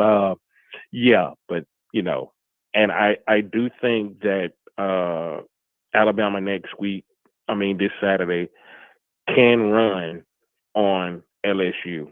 Yeah, I think that we can. You will see an explosion, even if Ryan Grubb got to go in his bag. Yeah, and he has been, and that's the funny part about it. They're just getting to this state. They're just getting to the stage. That's what I was saying about embracing the identity. Now we found the identity, I believe, week 5 against Vanderbilt, and you saw a couple guys. We took a couple of hits with injuries. A couple of guys get opportunities, and they stepped up and in key moments. My guy Swag called in yesterday and talked about Alabama has been winning the crucial moments, like the key moments. We have been like 100% in all of the plays where we needed it. Alabama has been confident. The way we've approached the execution of key plays, the closeout play against Georgia, the closeout drive against Vanderbilt to extend the lead and go up 30-14 in that game, the 30-16 in that game, the drive in Tennessee game, all of those games, to come out in the half against Tennessee, have that turnover, but then rebound and then finish that game off, turn around again and do the same similar fashion against South Carolina last week on the road. Like, the team winning in big moments is the difference, the major difference that you notice. And because of that, a lot of teams haven't had the privilege of being in those moments. And now it's muscle memory for us. And these other teams are just now feeling the pressure. So for that reason alone, I think you see a different level of execution from Alabama. And that's, like you said, one of the least penalized teams in the country right now. But in the SEC, for the last 6 games, Alabama has been in the bottom half as far as most penalties. Your most penalized teams, Florida.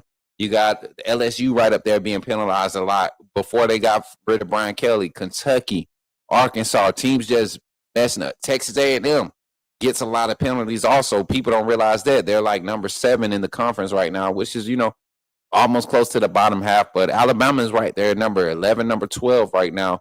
And this is like splitting hairs with the bottom 4 teams. And so I'm not really worried about this team getting up to play this weekend or to finish out the season and make a playoff push. Like you said, but my worry is that maybe one team comes in actually prepared, and maybe there's an adjustment that we haven't seen. I haven't seen any adjustments not be made this season on either side of the ball. So maybe Venables put something together. But right now, with all the other moving around, we're kind of going to get everybody's best punch the first 2 or 3 drives of the game.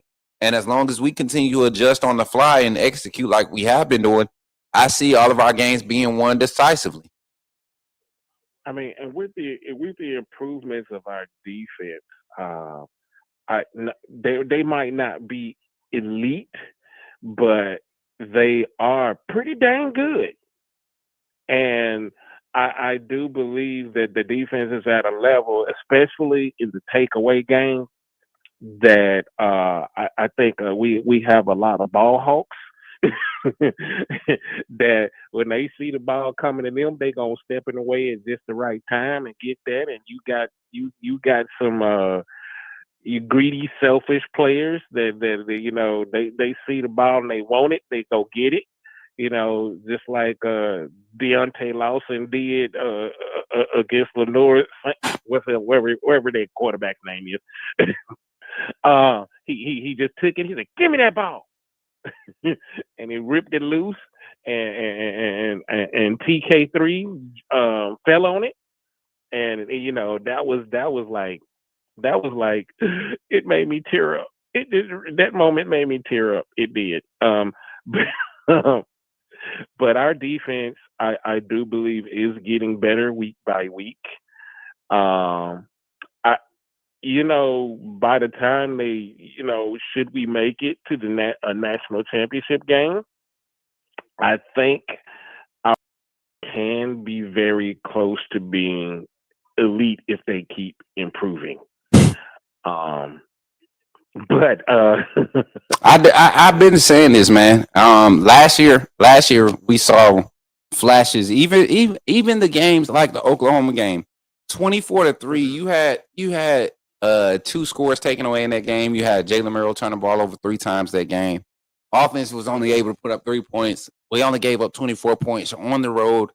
The defense, their worst performance last year was against Vanderbilt, and I can't honestly say that they've had they've turned around and receded since then, other than not showing up against Florida State.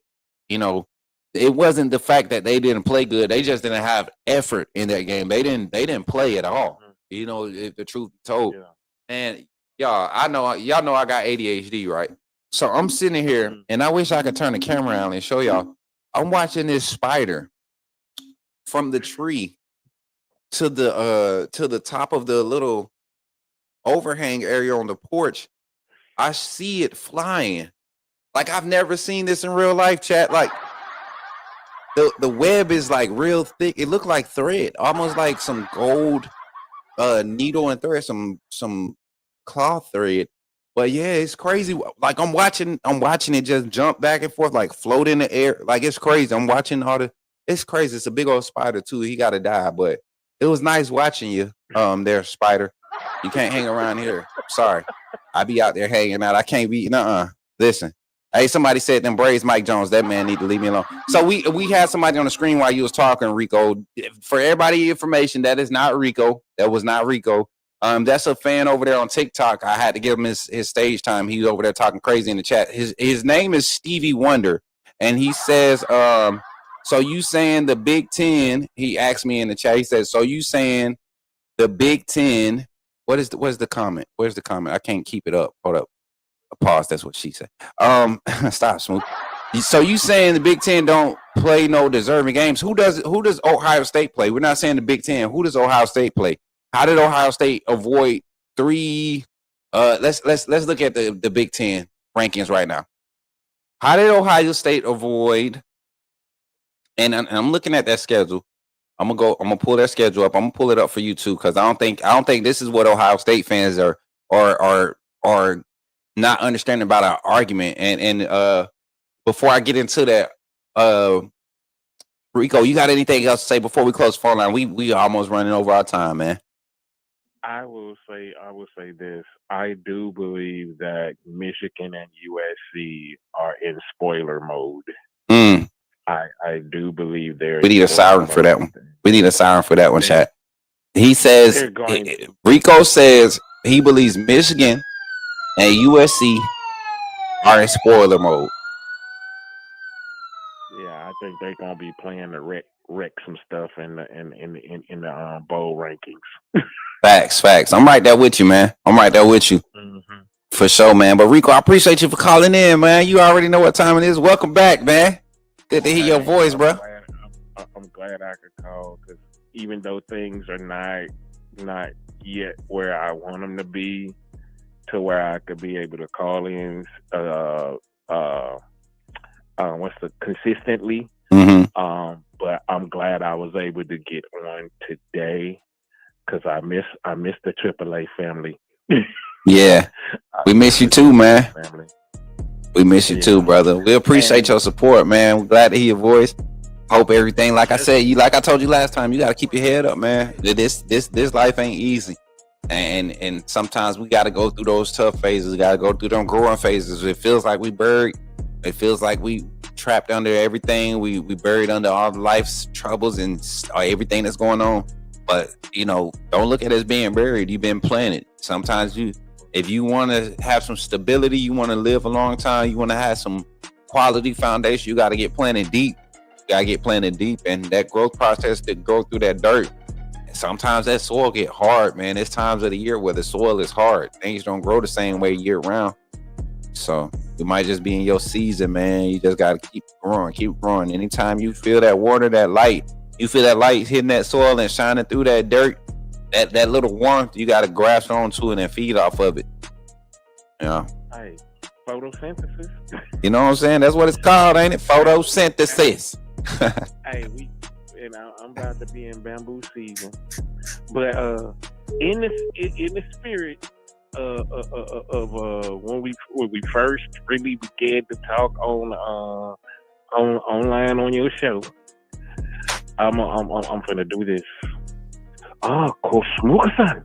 And chill out. I do wish all of you and the AAA family are roll tide. Y'all give it up for that man Rico, man. Shout out to my guy Rico. Hey, Rico, roll tide, man. Y'all give it up for Rico, man. It's good to have Rico back on the line, man. In good spirits, man. Hey, life be lifing sometimes, man. Yeah, I know. I'm living it. But I appreciate y'all for tapping in on the call line, man. We're going to go ahead and get up out of here. We got just our closeout segment here on the Coach Smook Network to close it out. So as soon as we get back after this little quick, hit break, we'll be back here on the Coach Smook Network to close the show out. And we're going to continue this conversation a little bit later on tonight, man. We're going to continue the college football playoff conversation tonight. Maybe during our live content, our gaming content. I'm going to do our matchup breakdown here at 11:30 during your lunch hour. And then we're going to be doing some gaming content following that. I mean, we got a full slate of content today. So tap in, support. We appreciate each and every one of you. And yeah, man, real quick bumper. Then we're going to get up out of here. All right, y'all ready? Somebody say, put me in the game. Coach Smook, put me in the game. Let's do it, man. I'm so hyped. Y'all just be turning up for your boy. You talking about Jalen Milroe and the Pips? The perfect weak side linebacker, right? Put him next to the mic. I'm not going to take up a lot of time, but I want to say that I'm excited about what. Okay, forgive me, my brother. What's on your mind? Oh, I'm good. I'm just still sorry for all the other content creators now that we have this mega star back in our presence. I'm being attacked right now. Everybody, boss is back. He getting big, as y'all can see. Yes, he is not in my lap, chat. It's the truth. My boy done got big on us, man. He's kind of like the family dog now, the AAA community puppy, huh? Y'all got to see him when he was 6 weeks old, man. No, 13 weeks old. 13 weeks old. That's my boy, man. All right. Get down, big boy. Get down. I got to finish. the show. Go outside in a minute, okay? That's a good boy. Ah, yeah. Boss is in the house. Chat. Boss is in the house. I'll give it up for Boss, man. Him and Diamond, they keep me They really keep your boy sane around here, man. It's something about having companions, animal companions, man.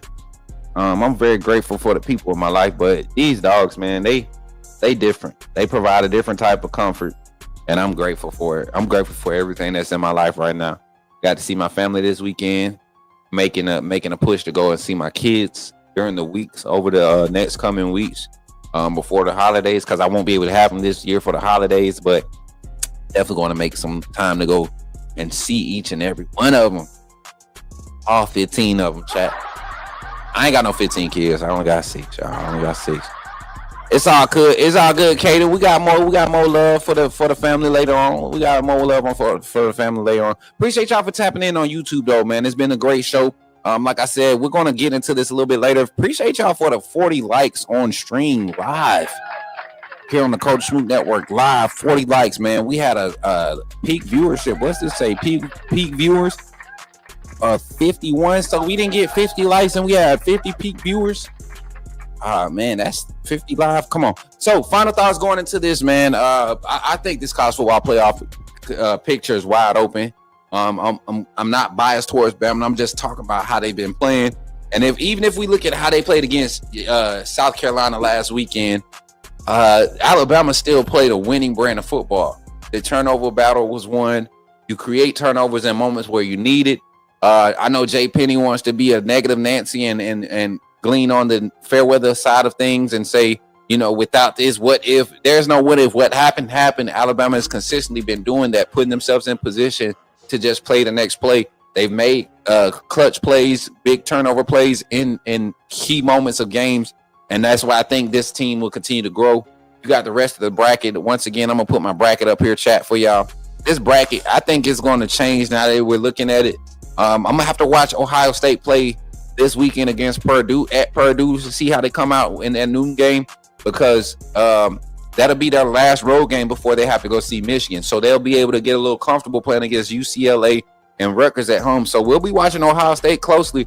And then the same thing for Indiana. I think Indiana is one of those teams where I still just don't believe. I won't believe until they beat Ohio State, or till, maybe they play Penn State good this Saturday. Penn State plays them good they're on the road at Penn State. Maybe that's enough to solidify, but Penn State is a horrible team. Ohio State let Penn State hang in there, and then you saw Ohio State kind of show up and be who Ohio State was. Penn State bring that same energy. Can they upset Indiana?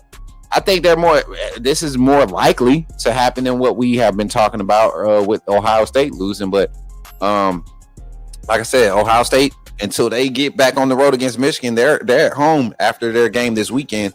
And then Indiana, they get past Penn State. Their next test is the conference championship. Oregon, I believe, is that team. Just if Michigan doesn't pull upset alert, if USC doesn't pull upset for against Oregon, Oregon is still in. Oregon is still in, right there on the outside looking in. Ole Miss, same thing from the SEC. I think the SEC might mess around and get 5 teams in the college football playoff if everything plays out, and you end up having an Ohio State extra loss or an extra ACC loss somewhere, or Notre Dame loses again before the season out. They play Navy, right? Navy could be that they could be that. This could be their first playoff berth if they continue to win. Navy only has 1 loss. Got USF, they still sitting there with 2 losses, but they can still win their conference and get the automatic bid for the group of 5. The group of 5. So the independent school, man, Navy can be right there in it. It can get mixy. So this is going to be fun discussing this and breaking this down over the coming weeks. I appreciate y'all for tapping in once again this morning. It's always a vibe when y'all pull up to the Coach Smook Network. As always, don't forget to like, share, subscribe. If you're not subscribed on the YouTube channel, please come and subscribe on the YouTube channel. That's where your comments can really be heard. If you're on TikTok commenting, I appreciate your comments on TikTok. I appreciate your interaction. But if you really want to be seen, if you really want to have your comments acknowledged and conversate with us, we are very active on the YouTube chat.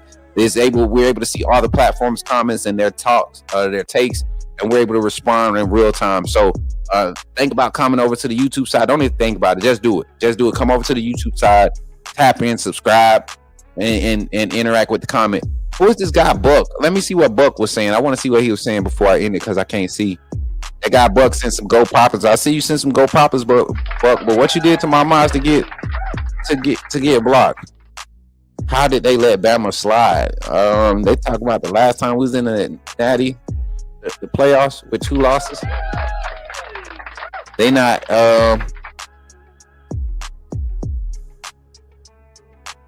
Ohio State not winning back to back. Roll Tide hate is real.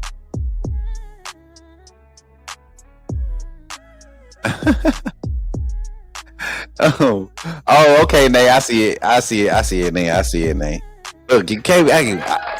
My moms, especially my sisters, man, my ladies, don't bother them. They don't much get past them. They know we invite trash talk, but don't get crazy because they pull that trigger, and I give them enough ammo. And all I ask you do is just talk football. I have some ladies in the AAA community that talk football. We had a new sister added. She hasn't been able to tap in live. I know she be busy, but our sister Teresa, she gave us a new spark, and the ladies have a new drive about themselves. They got a new attitude over here in the AAA community. So be careful. You come over here talking crazy, you better have your facts and your stats, because they got a brother, they got a you know what I'm saying, a nephew over here that be keeping them on point. So you gotta bring your A game. What that thing y'all do now? Clock it. Ain't that what y'all do? Cindy too, yeah. That's what I'm saying, Mary J. We got some ladies. Cindy, Teresa, Nay, Britt, Lisa, Megan, Mary J on the 1s and 2s. We got some ladies be pulling up, man. Deb, my sister Deb, will they be pulling up? Urban Essence. You gotta talk right. Ain't that right? Clock it. Did I do it right? Clock it. Did I do it right? Nay, Britt. Did I do it right? Did I do it right?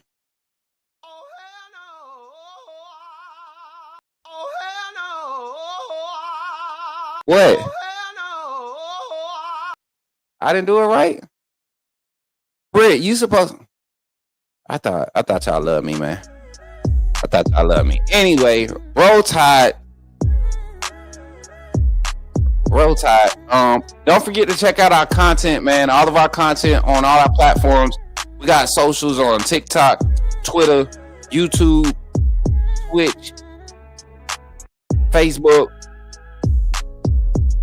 TikTok, Kick, Threads, Instagram. What else, boss? Boss tapping like I forgot something. What else we got? That's it. Follow us on our platforms at Coach Smook, man. I appreciate each and every one of y'all. Don't forget, check out the merch, man. We got the QR code up here. As we close out, man, the QR code for the merch is at the top. The donations, exclamation mark, Cash App, PayPal, Venmo in the chat. Definitely think about donating, helping us continue to grow. We want to get to this LSU game and tailgate and provide some content this weekend, man. So if y'all want to support that, we are in a... I'm going to be transparent. I'm authentic, right?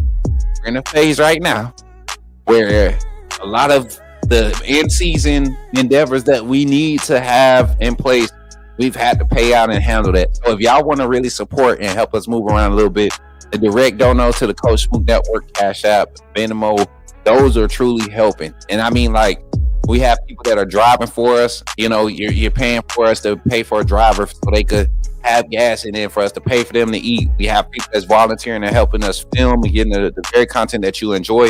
We have people that have aspirations or learning this that don't mind meeting up as long as they have a spot. And I'm doing it independently right now.